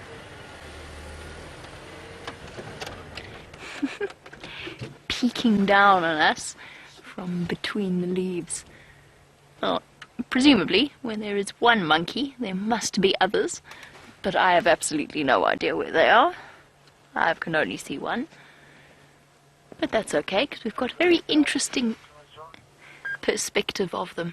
So there you go. If you look carefully, you'll be able to see the fruits that it's currently feeding off. The fruits of the jackalberry trees, those little round berries. Ah, awesome. Thank you, Dave. That'll do. Now that's what the monkey is busy... Oh, it's a boy. Is busy plucking off the tree. And the reason I said it's a boy is relatively apparent, but it's also one of the explanations behind the Afrikaans name for the vervet monkey, which is the blauwapie. I don't think... blow, by the way, means blue, just to clarify. I'm not sure I need to explain any further, but we can safely say that this is the dominant male monkey of this particular, or at least a sexually mature male vervet monkey, which he is broadcasting with bright colours. Very bright colours. Oh, we've got an adult male. Perhaps he's on his own. It seems relatively unlikely, but it is possible. And he is having an absolute feast. This is wonderful. Reaching up, clambering on the branches. Oh! It's amazing how they know exactly which branches will bear their weight. They never seem to make a mistake. How was that one? Was that good? Yeah. Stopping to have a look at it. I just did exactly the same thing with my nachi. Or what would you call them? Tangerine. Or a clementine. Nachi is a very South African word. You can see he's targeting the ripe fruits, so the yellow jackalberry fruits rather than the green ones. Nimbly moving from branch to branch and plucking them from the edges there. Here's a nice one. That'll do. And this must be a very welcome respite for a lot of the different animals out here. At least they can feed off the jackalberry berries.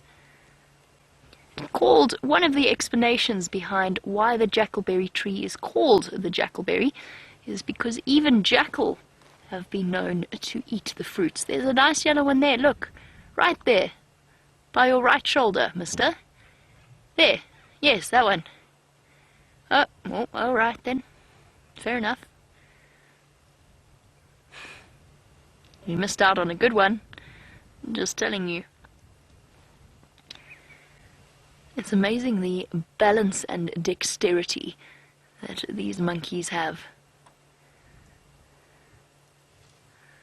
A quick and nimble leap, and off onto the next branch. Oh, there's some really nice ones there. Bright red, actually. This is wonderful. How cool is this? Oh, yum, yum, yum, yum, yum.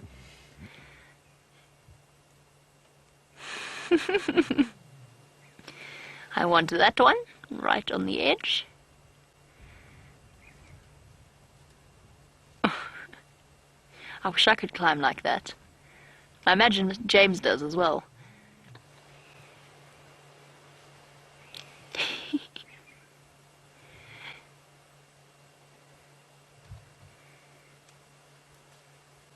This is so cool.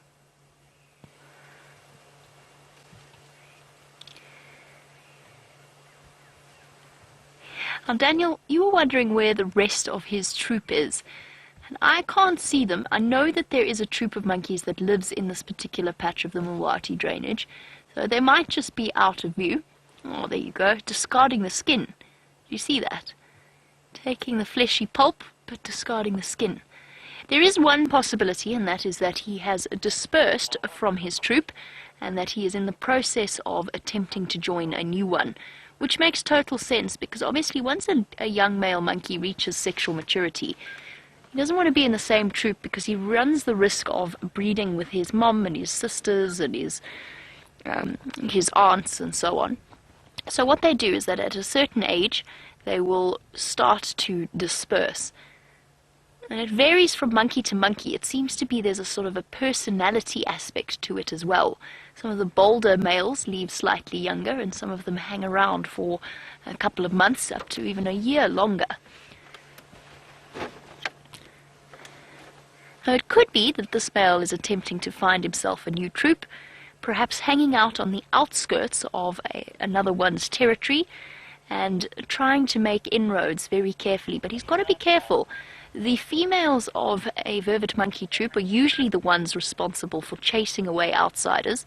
The males will join in as well, but the females can be quite savage in their treatment of new males, and it might take him a while to be accepted as a new member. So that could be one explanation as to why he is all on his own, plucking away delicately from the jackalberry fruits. He is providing us with an absolutely magical sighting, though. It's fascinating to watch. And that long, nimble tail dangling off and acting as a balance. And one of those bizarre conversations that we've had before on these live safaris is the fact that if it wasn't weird, I would definitely have a tail. I mean, if it wasn't considered to be weird, I would definitely choose to have a tail. Imagine all the things you could do with it. You'd open doors, hold your cup of coffee, and use your hands for other things. Apparently it's really weird that I think that. I don't think it is. What do you think, Dave? Would you have a tail? Sure, why not? Exactly. Why not? I think it's just like having a useful extra limb.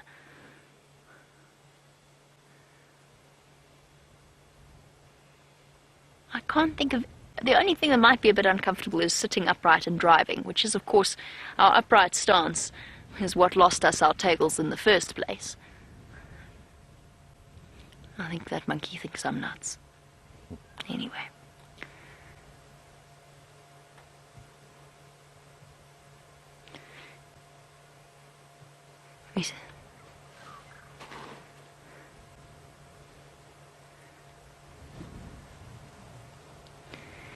In Grime and Gats, we saw the monkey abandoning the outside of the fruit, the skin of the fruit, and you were wondering if it is bitter. It's not not particularly so, especially when it is a ripe fruit. But the flesh of the fruit is definitely nicer though. So I guess he's just decided that it's not worth the digestive effort to try and break down the skin, rather just get to the pulp. It might just be this particular individual monkey's taste, because I've seen them put whole jackberry fruits in their mouths and chew them and swallow them. This one just doesn't really seem to like the skin. He's like a fussy child that needs its apple peeled. He seems to prefer the fleshy bits, but I have definitely seen animals eat the skin as well, and as far as my experience is, it's not particularly bitter.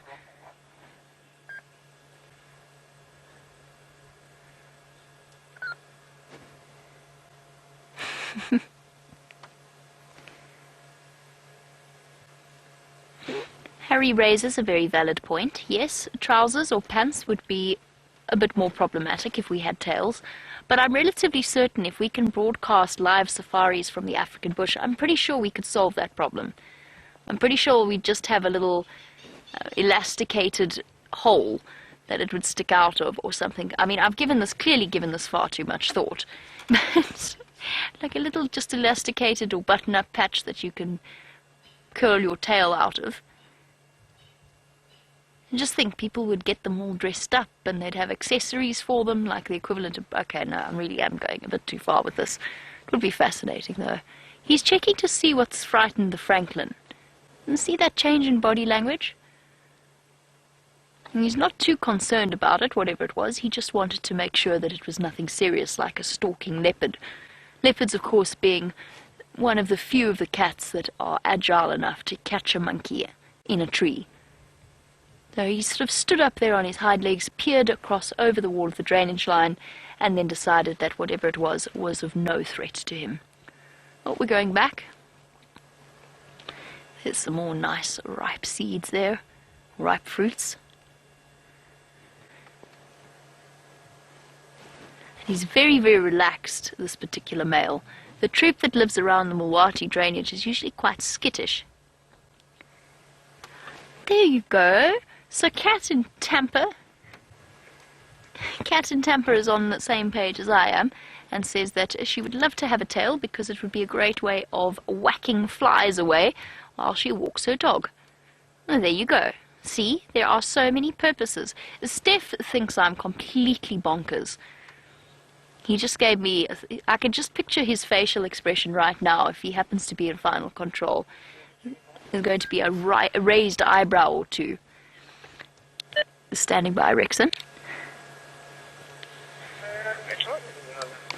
Yeah, where are you? I'm in the Mulwati Vulture's Nest Junction. Sorry, where did you find them? Well done. Tried to cut back from Flemoon's cut line. Angus, they are now back to the drainage line. If you drive between them, so I can able to direct you because I'm on the very close to Central Road, but I can see them deep in somebody's thicket.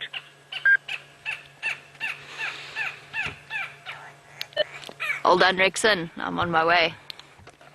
We found the lions. Okay, so time to leave our gorgeous male monkey and start moving off. But just think, you know, all the things you could do with a tail. Bye-bye, Mr. Monkey. Better rush there before it gets too dark. Could hold coffee, could open a door. Might be a little bit uncomfortable sleeping with, but you'd get used to it. Could swing from it, would help James when he climbs a tree. What else could you use it for? Okay, I'm running out of ideas now.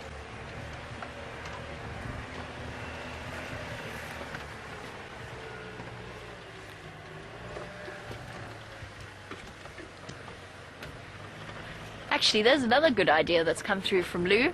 Could use it to drive. Just change gear and talk to you with my hand at the same time. There's so many different things that you could do.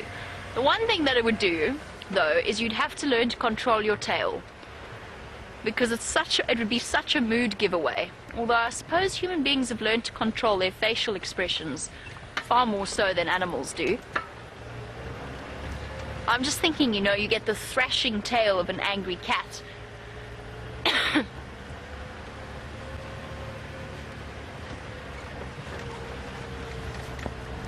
And it does take us down an interesting line of conversation, because Biagio wants to know, do different animals have tails for different reasons?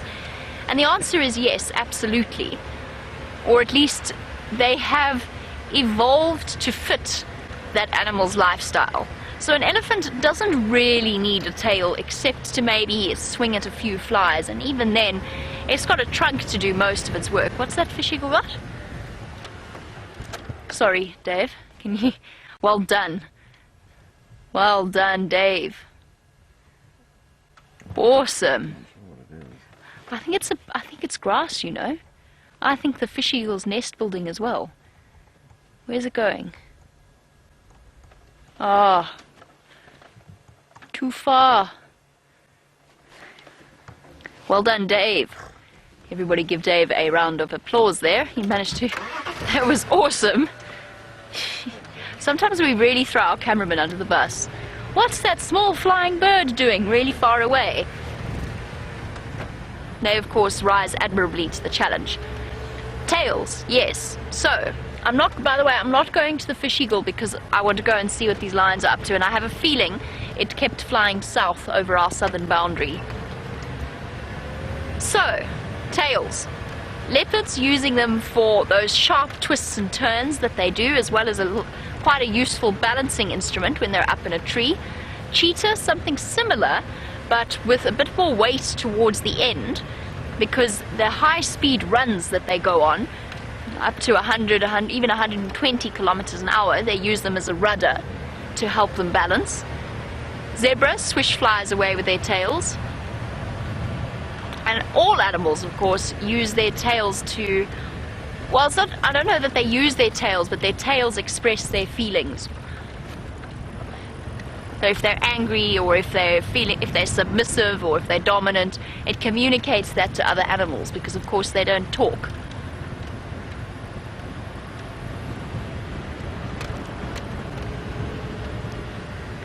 Now, apparently these lions are deep in a Tambuti thicket, so it could be rather tricky trying to get there. While I try and figure out with Rexon exactly where they are, let's go back across to James on the Great Plains of the Cheetah.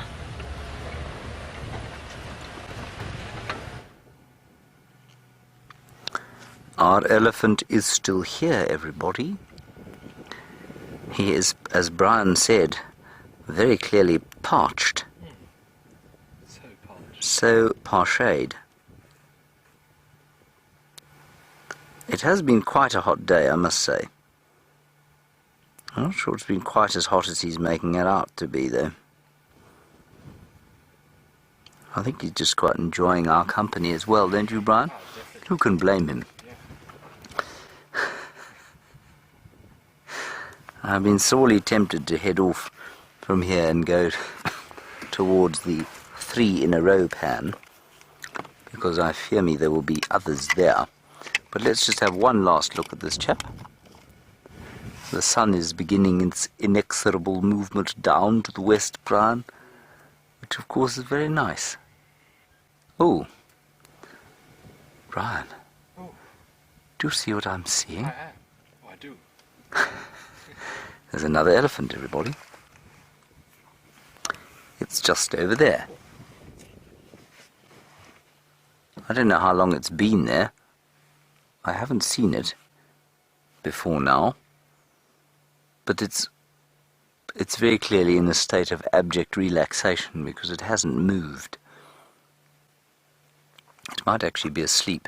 Now, talking of sleep, there's something that I meant to address and I didn't. Of course, this information came from the wonderful research capabilities of Judy H.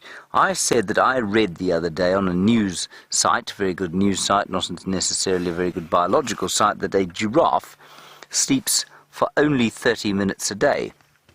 And I was a little incredulous when I read that. Anyway, it turns out that a giraffe does only sleep for about 30 minutes a day. Normally not for more than sort of 6 or 7 minutes at a time, but it does sleep for 30 minutes a day. So that's really quite something, I think. Now, Brian, on the dashboard here is a rather interesting looking creature. Do you see it? It's this little thing here.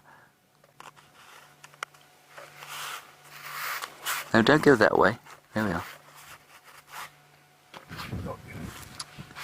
What do you think it is? Oh, there we are. It looks like a little stingless bee, actually.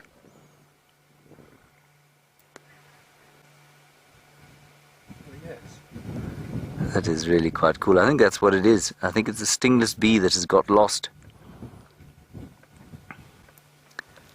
And for those of you who are wondering what's happened to the stingless bees in the giraffe skull, well, we'll shortly be rediscovering them, with any luck. And Jerry is saying, I need to take this lonely stingless bee and reunite him with some family, perhaps in the giraffe skull. Jerry, don't be ridiculous. We all know that the cheetah plains stingless bees don't get on with the Juma stingless bees, Jerry. We all know that. Come on, Jerry. Alright, I think we're going to go off towards 3 in a row pan. Unless you want one more look, Brian. That is quite a pretty picture, isn't it? I might be tempted to take a photograph, Brian, and then we'll move on. There is a buffalo coming this way too. He's the slowest buffalo I've ever seen in my life. He's so depressed.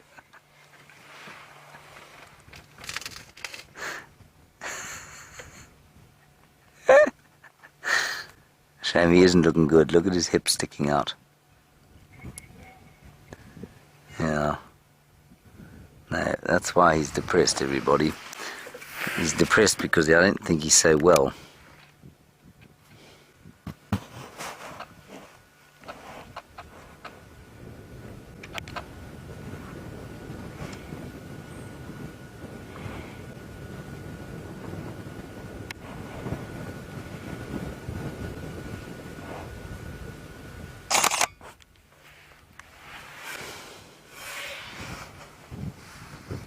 Come on, old fella, not too far from the water now.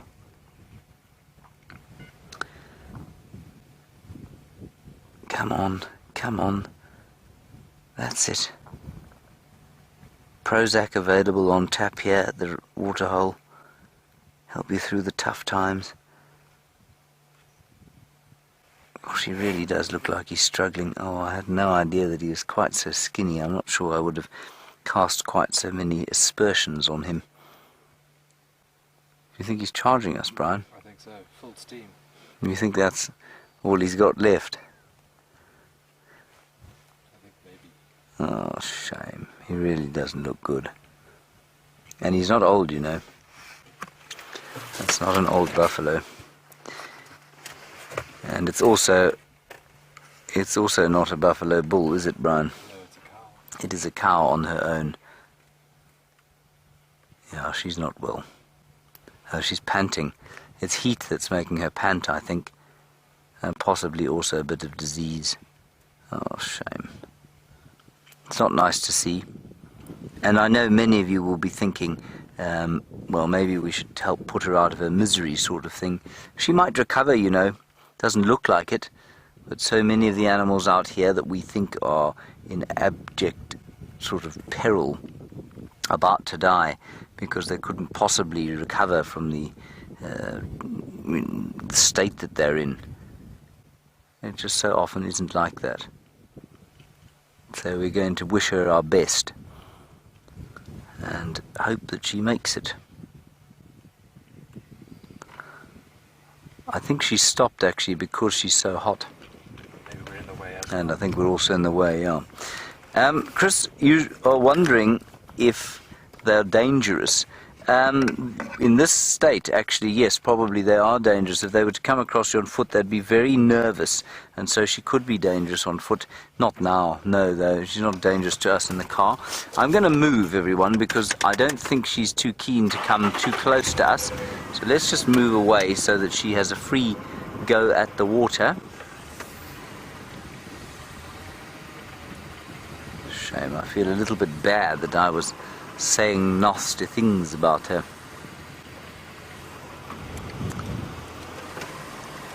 And I'm going to show you one more elephant over here.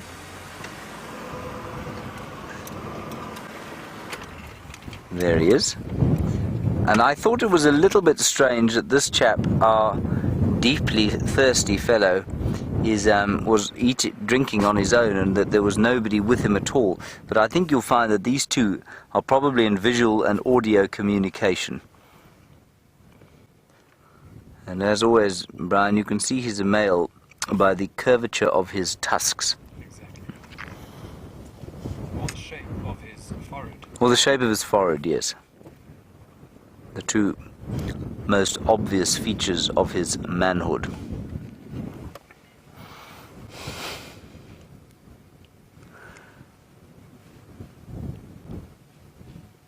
I must confess, when I see an elephant in that state, everyone, I do wonder how he doesn't do himself a serious injury. Rocky night, while we look at that elephant wandering through what is possibly a fairly vulnerable state, you say, is it true that elephants can feel the water under the ground? Absolutely they can, and there's no greater evidence than we saw on cheetah plains here not too long ago, when the pipe that feeds this very pan was pulled up out of the road by elephants, because they can feel the water moving under the ground. Either that or they can smell it, but I think they can probably feel the movement of water. I think even you could. You know, Rocky Night, if you knew there was a pipe and you put your hand over the top of it, I think you'd be able to feel the rushing water underneath it if it was close to the surface. So yes, absolutely they can do that.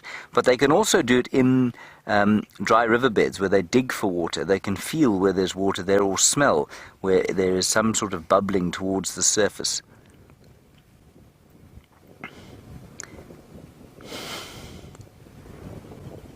Yes, you see, I think that's in imminent danger of being snagged by a really large thorn.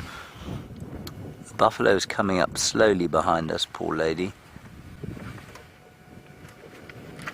I think we'll just move up a little bit. This elephant bull is going to double in mass if he keeps drinking like this.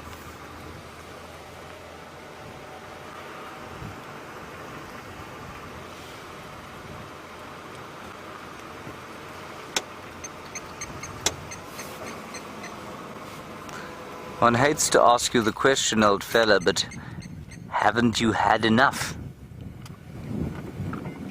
Carol, you're wondering about how much water an elephant can have in his trunk. It's about a gallon, about 4.5 to 5 liters of water in one trunk. I mean, I imagine there's quite a lot of variation.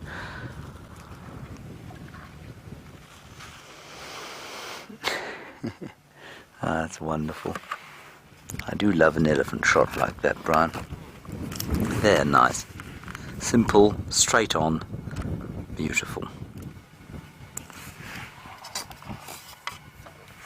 I'm just going to wait for this. Just going to wait for the buffalo to come here.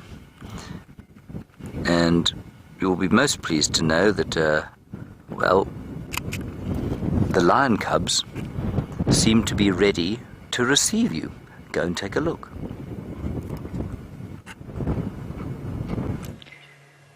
They are ready to receive you indeed.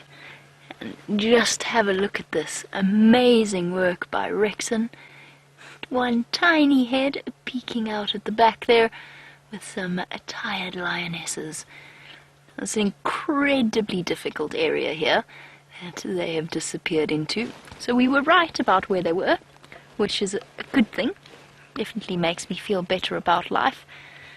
As for how many cubs we have here, I honestly can't tell you. I've counted 6 heads, but that doesn't mean anything. I mean, I cannot see at all further into behind the bushes. And we've got 2 of the older looking ones there, I think. Now hold on. Are there 3 there? No, that's just another foot. That's just a front paw that was at a strange angle. There's two there lying up with one of the lionesses. And then there are a couple more at the back. And unfortunately there's not much that I can do in terms of repositioning. So for those of you who've been incredibly concerned about the safety of the two missing cubs, I'm afraid we're going to have to wait a little bit longer with bated breath, because I don't know how many there are here. And I can't really do much in the way of repositioning. I mean, there's just piles of lions everywhere. It's almost impossible to distinguish one from the other. But aren't these just too gorgeous? And the nice thing is that we've arrived at the perfect time, because the cubs are starting to wake up. It's got a little bit cooler now, and they're going to be wandering about, playing every now and again, standing on top of Mom, and perhaps at some point relatively soon treating us to a sighting that is as spectacular as the one that we enjoyed this morning.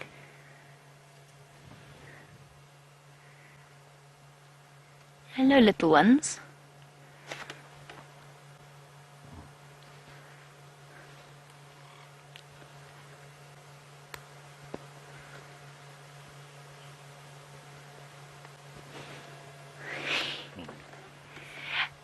And Zillionx, I couldn't agree more. Zillionx has said, what a time to be live, and that they can't believe that they're watching a woman sitting next to lions from the middle of the African bush in 720p. Isn't it incredible? It still blows my mind. I would love to be able to tell you how it all works, but I have absolutely no idea. I just look at animals and chat a little bit about them. Anything more than that, I couldn't begin to tell you. There's some magic that happens with technology. But personally, I once made the bold claim that it was the best use that technology had ever been put to. I think that might be pushing it a little bit.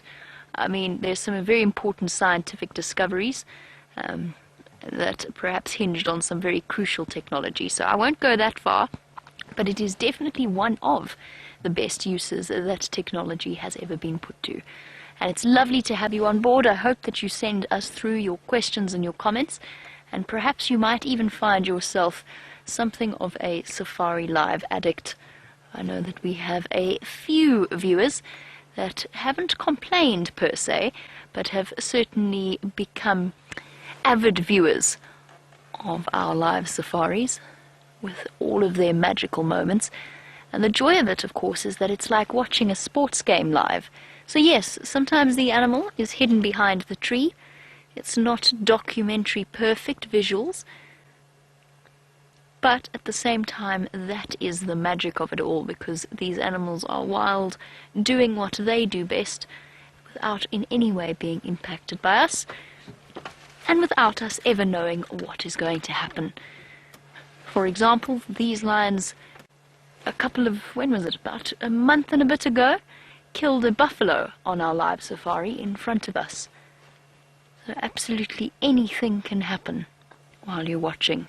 Why, just the other day, Dave and myself sat on a similar evening, except this time we were with leopards, 5 leopards actually, 3 adult leopards and 2 cubs, when a hyena decided to emerge onto the scene, and then all of a sudden 3 wild dogs came bolting on, just as we were about to say goodbye to everybody. Now, you really cannot begin to plan from one day to the next exactly what these creatures are going to do. That being said, I can tell you that the Nkuhuma lionesses are going to be very, very focused this evening. They are hungry, and they're going to be looking for dinner. And with 8 hungry mouths to feed, one can hardly blame them.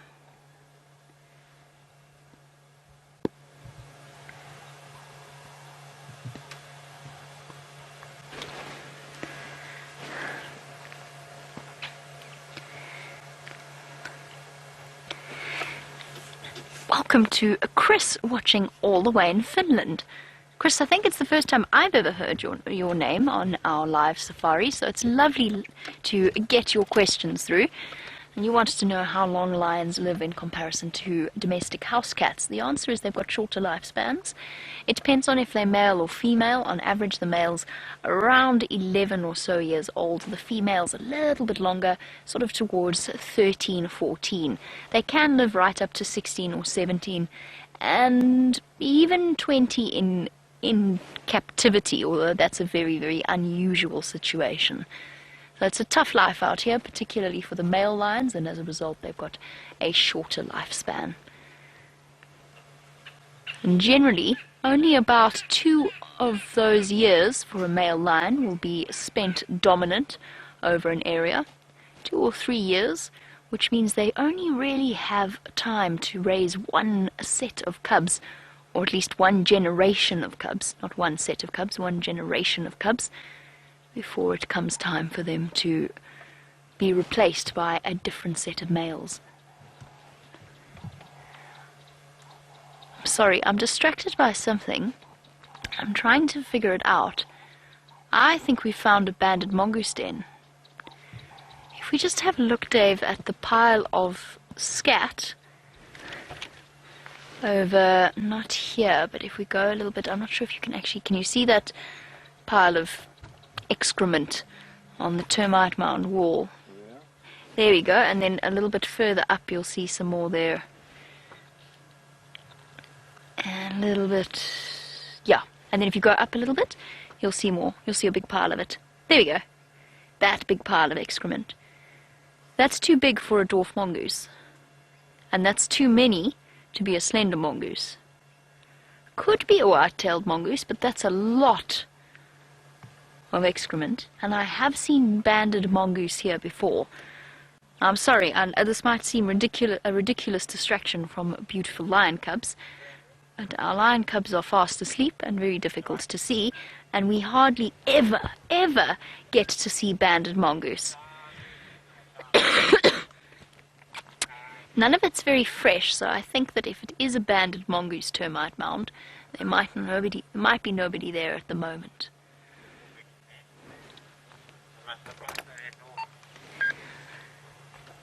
That's affirmative, Andrew. Come north from there. Okay, our lion cubs have made life very difficult. Andrew, they're in quite a thicket here. Visuals not fantastic for now. They look like they might be stirring. Okay, give me thanks. Okay, I'm just trying to problem solve this particular situation. I'm just trying to work out if we could squeeze under that tamboti tree. I don't think so. Not without doing ourselves some serious damage. And while I give that some thought and try and figure it out, let's go across to James for an update on his side.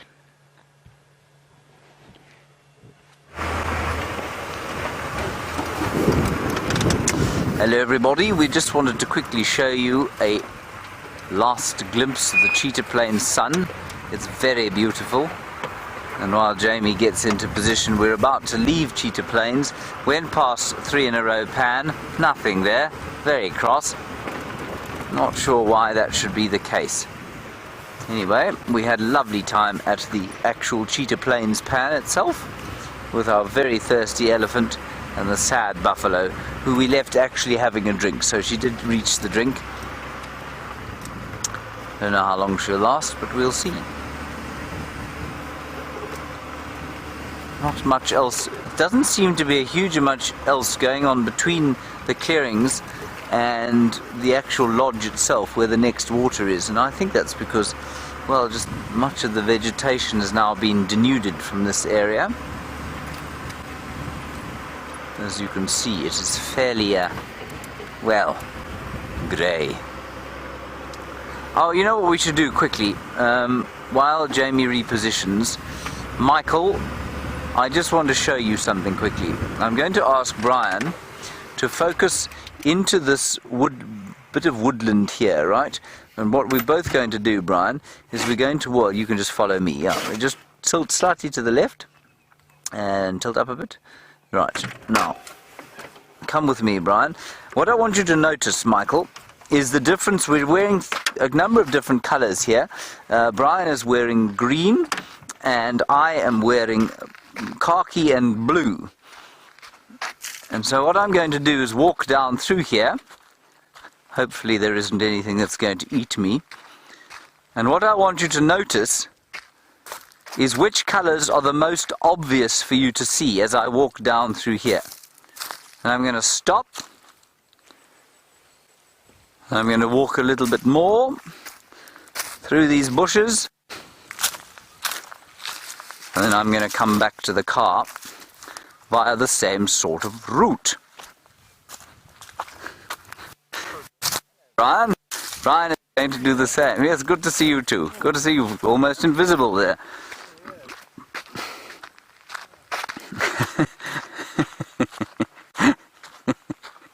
Now look at Brian's shirt specifically, is what I think you should be looking at. Because I think that's the ultimate color to wear out here. Look how well Brian's shirt blends in there. Yes, very nice. The green pants are not too bad, they work quite well. But I suspect what you would have noticed is that the khaki that I was wearing was actually pretty easy to see as I walked through there. And you might even find that the blue blended in even better than the khaki did. There is Brian returning now to the vehicle, pulling a silly face, which is making me laugh. Alrighty. There we go. There's the last bits of the sun going down. Well done, Brian. Thank you. You did an excellent job on camera there. Fantastic. So you can decide for yourself, Michael. All of the colours that we're wearing are acceptable in the bush, but I think that grey colour of Brian's T-shirt, bar the obvious bright white logo on it, was the most difficult colour to see in there. And now a 20-second silence for the sun.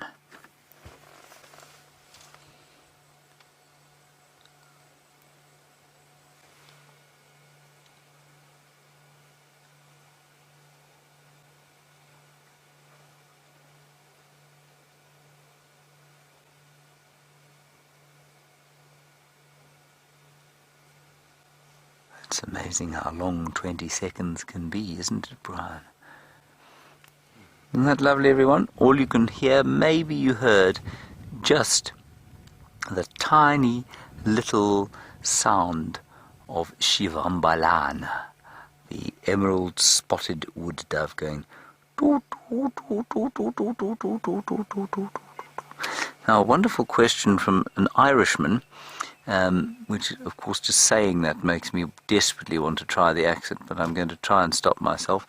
The name of the Irishman I've forgotten. I just became so excited when I heard there was an Irishman watching us. And he... Oh, Foxhat. Foxhat is Irish. That's interesting. You say, is there anything that you can wear? You're about to go to Kenya. Anything that is going to discourage, any colour that's going to discourage the insects from having a go at you? The only colour, believe it or not, that I've seen insects attracted to are reds and oranges, because that's, of course, the colour of the flowers that they're attracted to. So I'd be careful of reds or oranges. They also are attracted to water.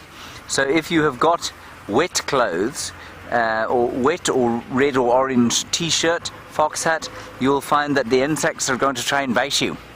Don't you think, Brian? I just couldn't stop myself. And I know this is probably terrible, but I just couldn't stop myself. So no orange or red shirts, especially not wet ones. Apparently yellow too. Yellow also.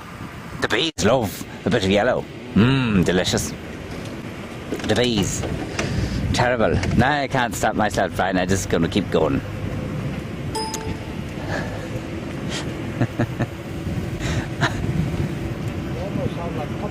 I know.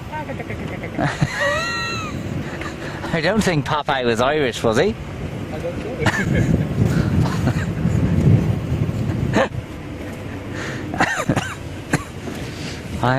know. I'm unable, everyone, to speak to anyone with a strange accent and not try and put it on. I don't do very well, but I just can't stop myself. when Hayden comes out here, and Hayden Turner comes out here from Sydney, whenever he says, you know, hello, he says, hello mate, he always, you know, he speaks with an Australian accent. I can't help but saying, yeah, g'day, it's lovely to have you with us. And then I go, oh, no, you can't do that. Shake his hand more formally.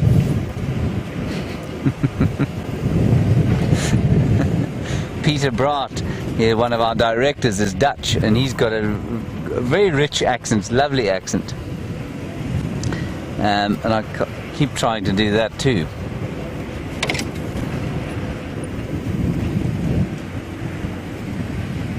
Dina, you're wondering about camouflage in the bush and whether it's a good idea to wear here, given that your wardrobe currently is bright blue and lime green.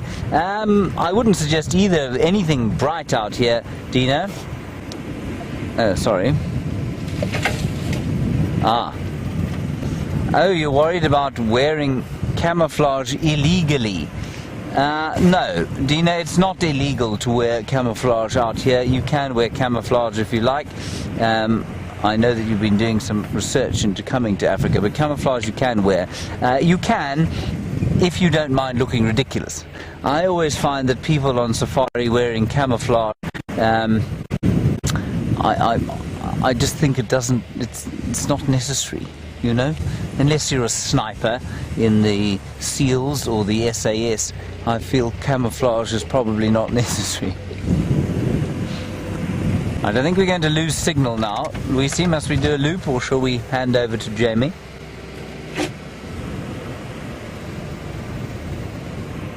Alright, Jamie's got the lions. Let's head back to them.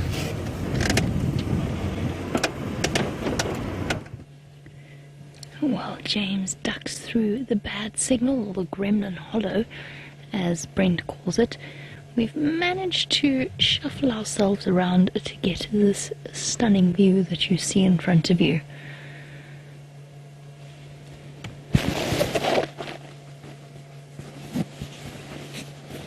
Sorry everybody, the funny sounds if you are hearing them. Uh-oh, it's all gone wrong, Dave.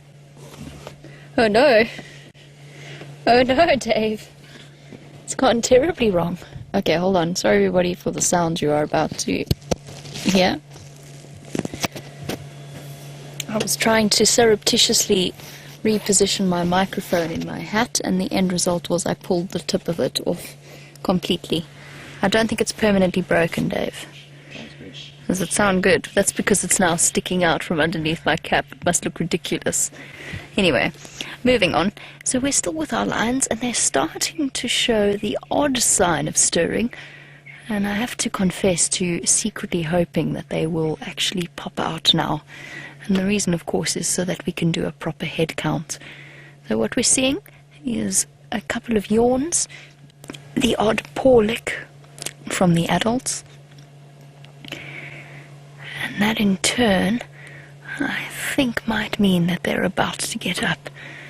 Can you see those cubs at the back there, Dave, or are they hidden? There's two little cubs having one serious wrestle. That's too far down.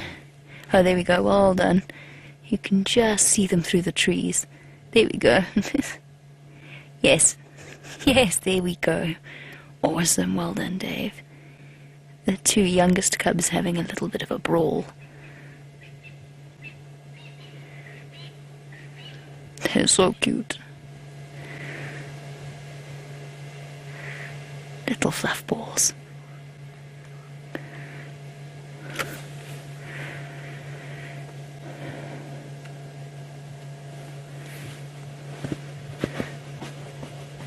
And Brian in Wisconsin, while we watch our lion cubs do what lion cubs do best, which is keep each other entertained, and us as a byproduct.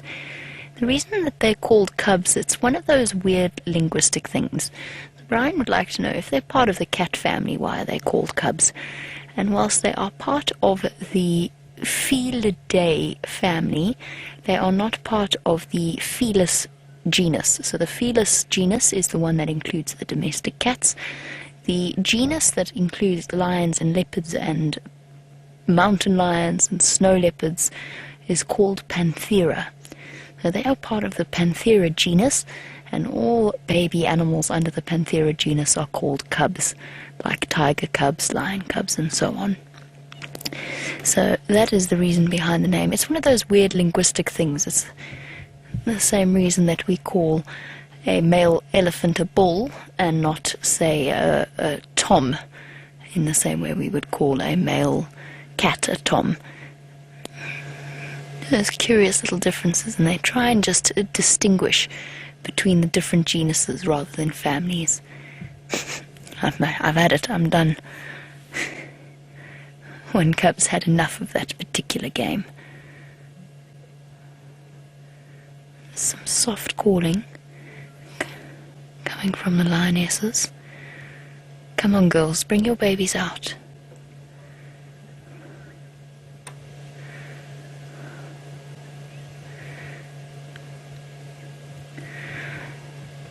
Oh, Arcadia, look at this little one being adorable.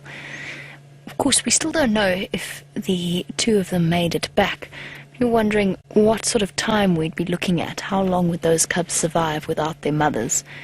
I honestly don't really know the answer to that question. I'm trying to think.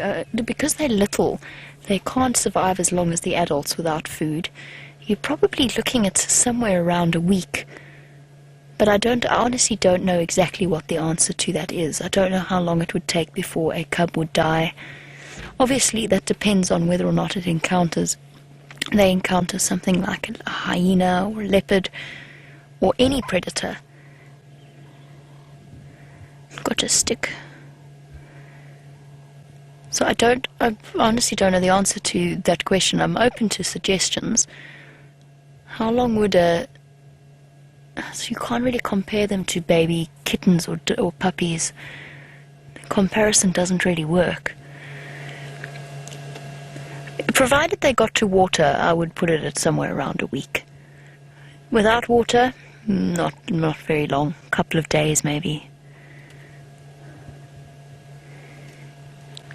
Adults, of course, could survive much, much longer without food.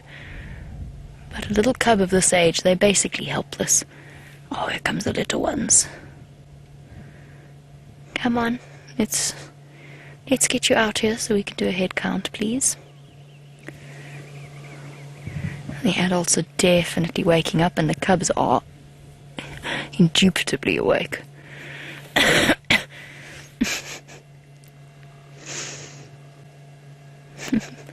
1, 2, 3, 4, 5.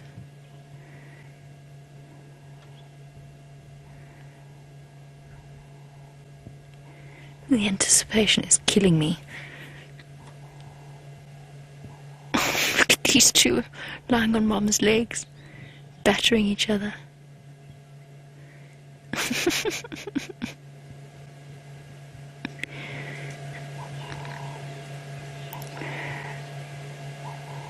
Cub pile.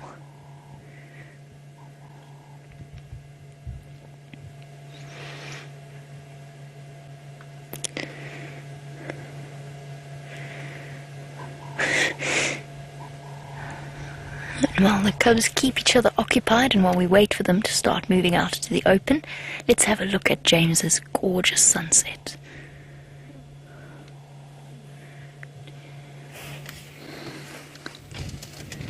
Now, we had a request from a couple of viewers that I do an American accent. Well, I can't do many, because there's many accents in America, and this is my kind of generic Southern accent, which is the easiest one for me to do while we watch the sun go down. You can see it dipping there over the Drakensberg Mountains, and I believe it will be sunk in just a few moments from now. It'll have disappeared entirely, won't it, Brian? I'm from Dalton, Georgia, the carpet capital of the world. Where are you from, Brian? Which part of the South are you from? Just the South. Just the South. Very nice. Birmingham, Alabama, perhaps. Yeah. There it goes, everyone. It's dipping down. It's all over. This day is gone. Another day tomorrow, but no more today.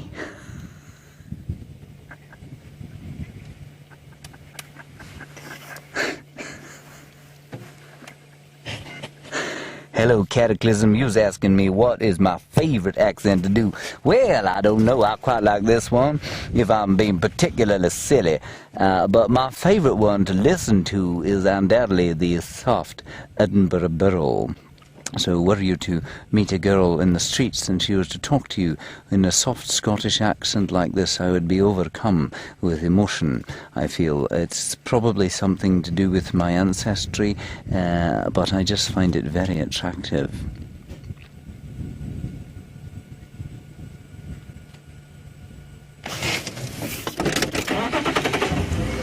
Right. I've got one more for you, and that is my sort of generic Hugh Laurie American accent, of course, because Hugh Laurie is not American. And so we're going to hand you back over to Jamie and the lions. I hope that they're out in the open and having a good time.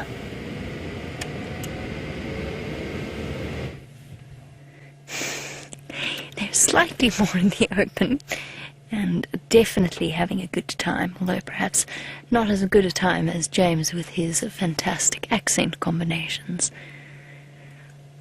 I'm sorry to say, I only see 6. I've counted and recounted and counted again, and I can only see 6. There might be more, there might be 2 more on the other side of the lionesses, but I don't. Is that lioness licking another lioness, or is she licking a cub?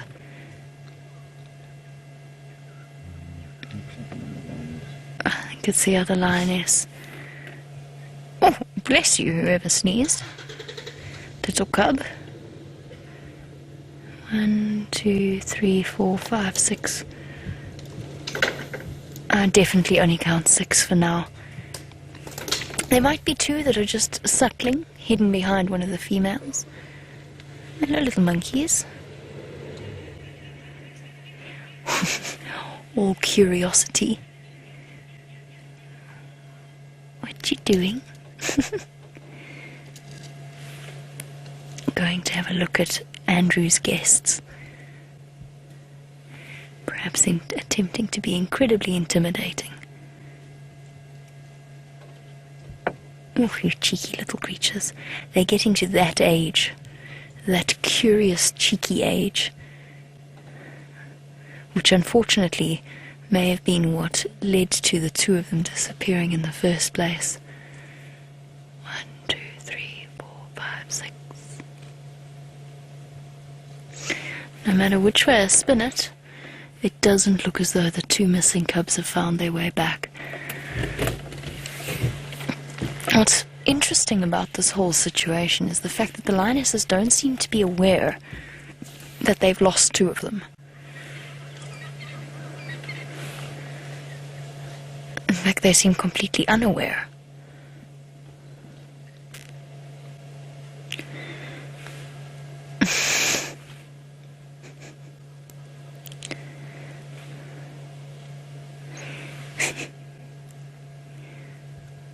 Honing. Oh, I got your foot. I got your foot.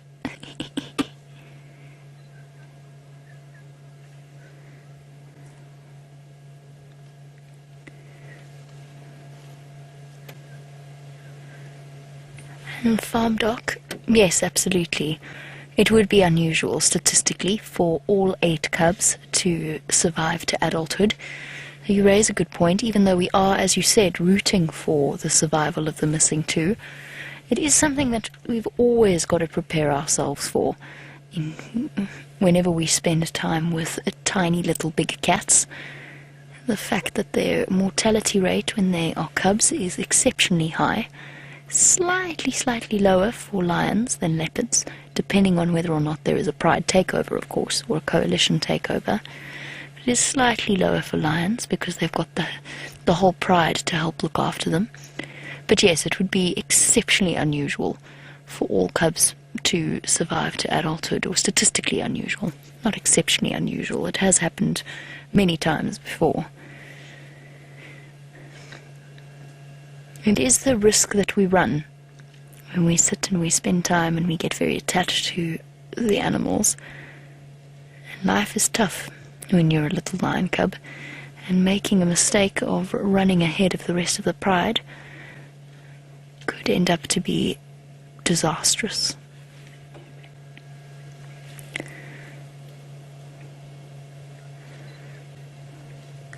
I think by now, if the other two cubs were here, they would have come and joined in the game.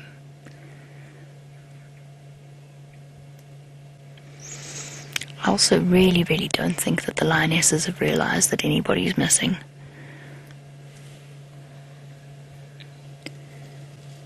And it is difficult to keep track of that many little squirming creatures. One of them's making his way to join the rest of the games.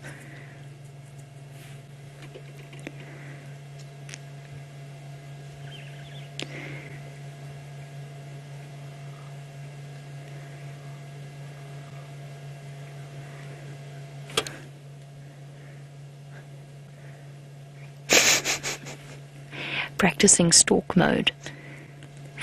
Of course, watching them play like this for us is incredibly entertaining. For them, it's of vital importance, practicing the skills that they will need when they become adults,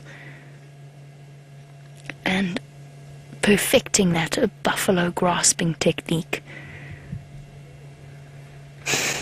Got you. And also it's all fun and games until somebody starts to yowl and gets hurt.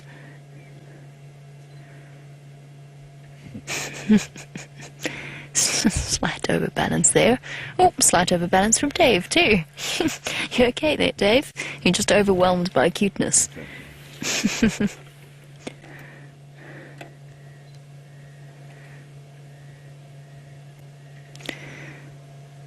And Town Connie. Yes, I have a couple of thoughts about how they might have become separated. One is that, well, one thing that you will notice with the cubs is where one goes, the others follow. And I think what might have happened is they thought they were going in one direction, and often when cubs move with the adults, they go scampering off ahead and then go running back and scampering ahead and running back. And they might have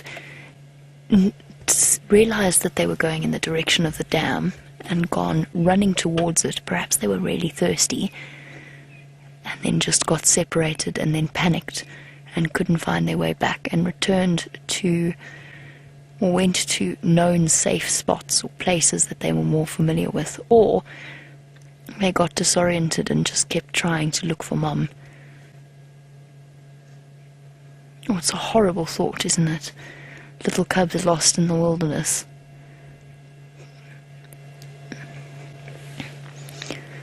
There's nothing we can do, though. Unfortunately, we just have to hope that tonight they hear the call of their cubs and go and find them.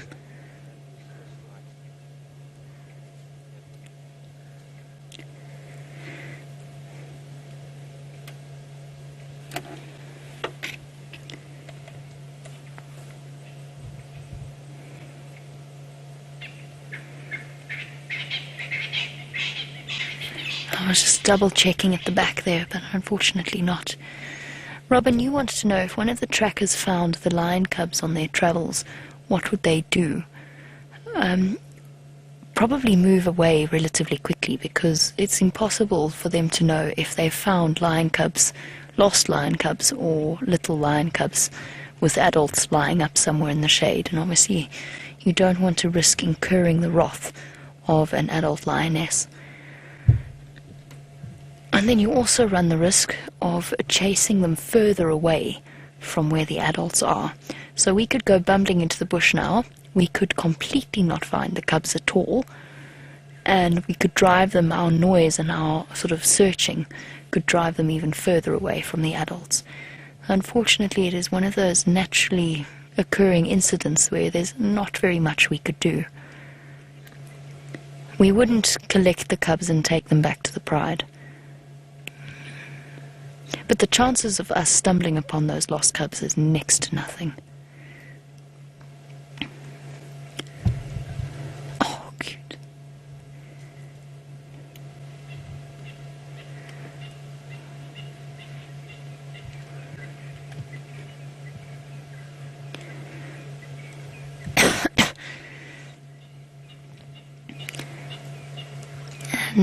Deborah, our armchair traveller, good question from you, whether or not if the Birmingham boys that came through the area and they happened to encounter the lion cubs, the missing lion cubs, would they recognize them as their own?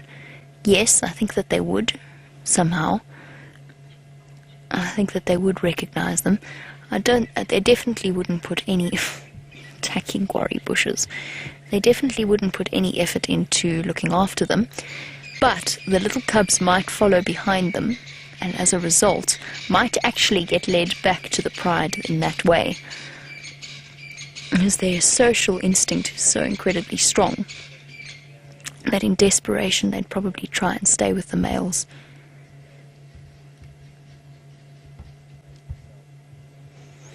They're so close, though. That's what I can't understand.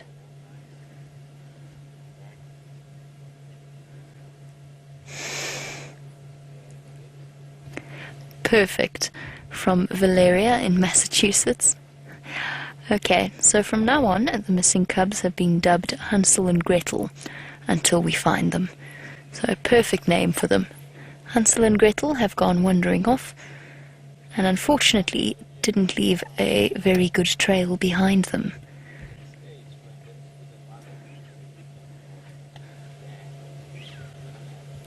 So close to being found. I mean, this is basically where the little cubs disappeared off to this morning.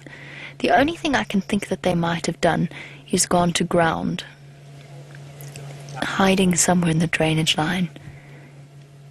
You've got a stick, little one. Is that just the best toy ever?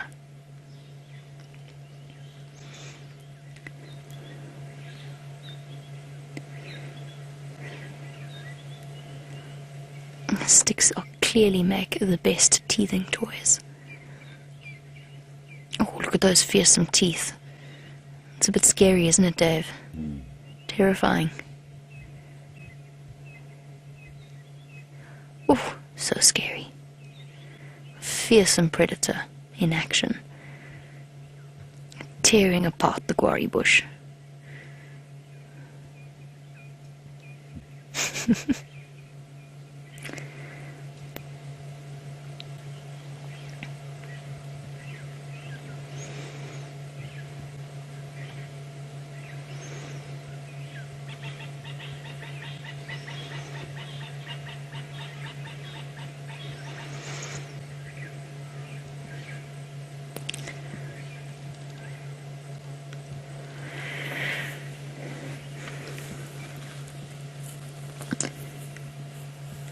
Well, if they were leopard cubs, I think we'd find ourselves far less concerned. And I have to tell you, before we do get too panic-stricken, just do bear in mind that these little lion cubs were left for huge periods of time when they were first born as helpless little creatures with barely open eyes and ears for days. The mother would come back, feed them, and then leave them again in drainage lines, and they've all managed to survive. We'll just bear that in mind and remember that these little lion cubs have serious survival instincts. And Deborah, in Minnesota, would that mean that they would climb trees if they sensed danger? Probably not, but they would know enough to go run and hide, and try and hide in drainage lines and in places where they feel safe. If I had to throw a guess out there, I'd say they're either very, very close to where we are now, or they've gone to Gowrie Cut Line, to a den site that is familiar to them. Oh. Yes, you get that quarry bush. Oh, get it. You got it. I think you killed it. Well done.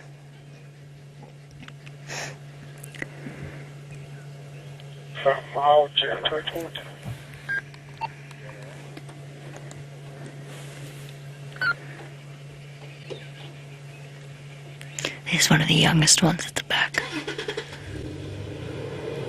Okay, we are going to have to shift around in order to let Andrew out. Or is he coming out? You better be careful, he's being stalked by a fearsome cat. Oh, no, lost interest.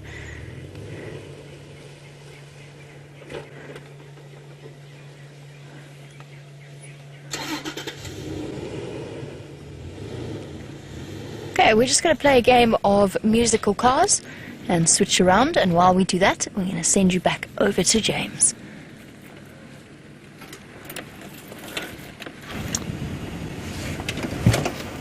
What tune do you think they're playing, Brian?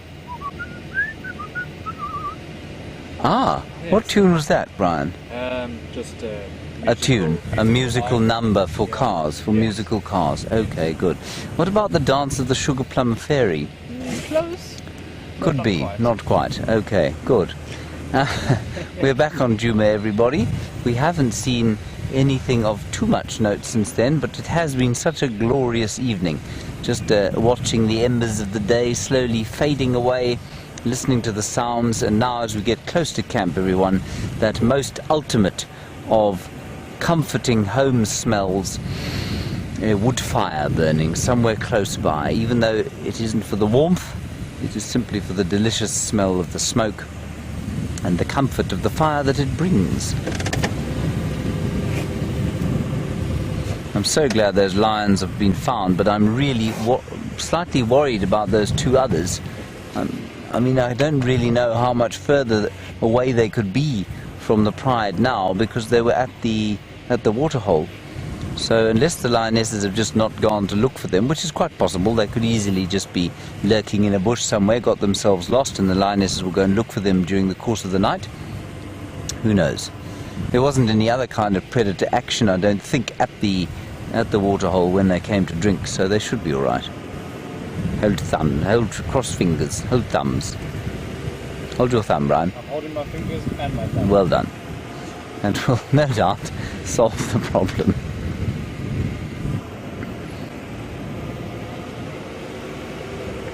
And I was expecting a great plethora of animals to have arrived on Q-teen clearings, which clearly, you know what? You know why we're not seeing so much on quarantine clearings at this time of the day at the moment? It's because there are clearings just about everywhere now, because all the leaves have fallen off the trees and there's not much sort of in the way of vegetation. I don't think animals are bothering to come up here at all to spend the night out in the open, because everything is basically out in the open.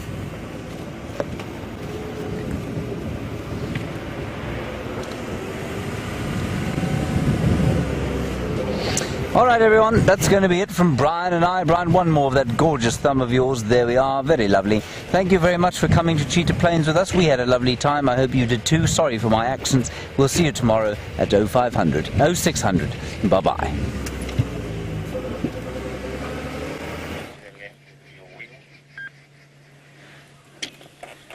And so we get to spend the last few moments with the cubs. I'm sorry, and my hacking cough. Oh, goodness, sorry about that.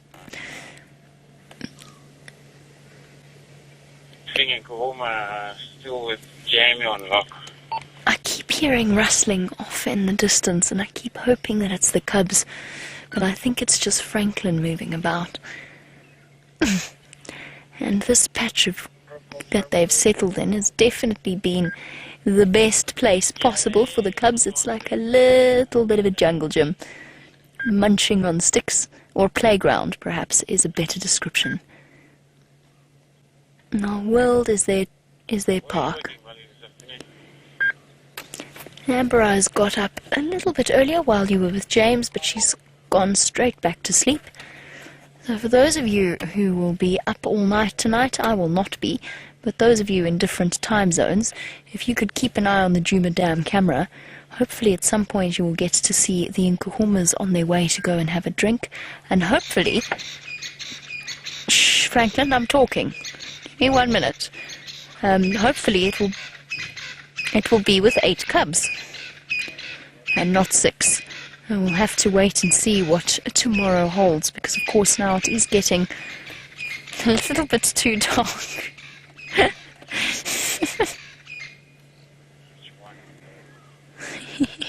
Franklin's making a terrible noise. All right, on that note, it is time for us to say goodbye. So a big thank you to Dave and to Lou and to Kirsty in Final Control, and a big thank you to all of you watching across the globe. We'll catch up with you on the Sunrise Safari tomorrow, and I promise you the first thing we will do is head out and look for the Nkuhumas. Until then, have a wonderful day wherever you happen to find yourself, and I'll see you tomorrow.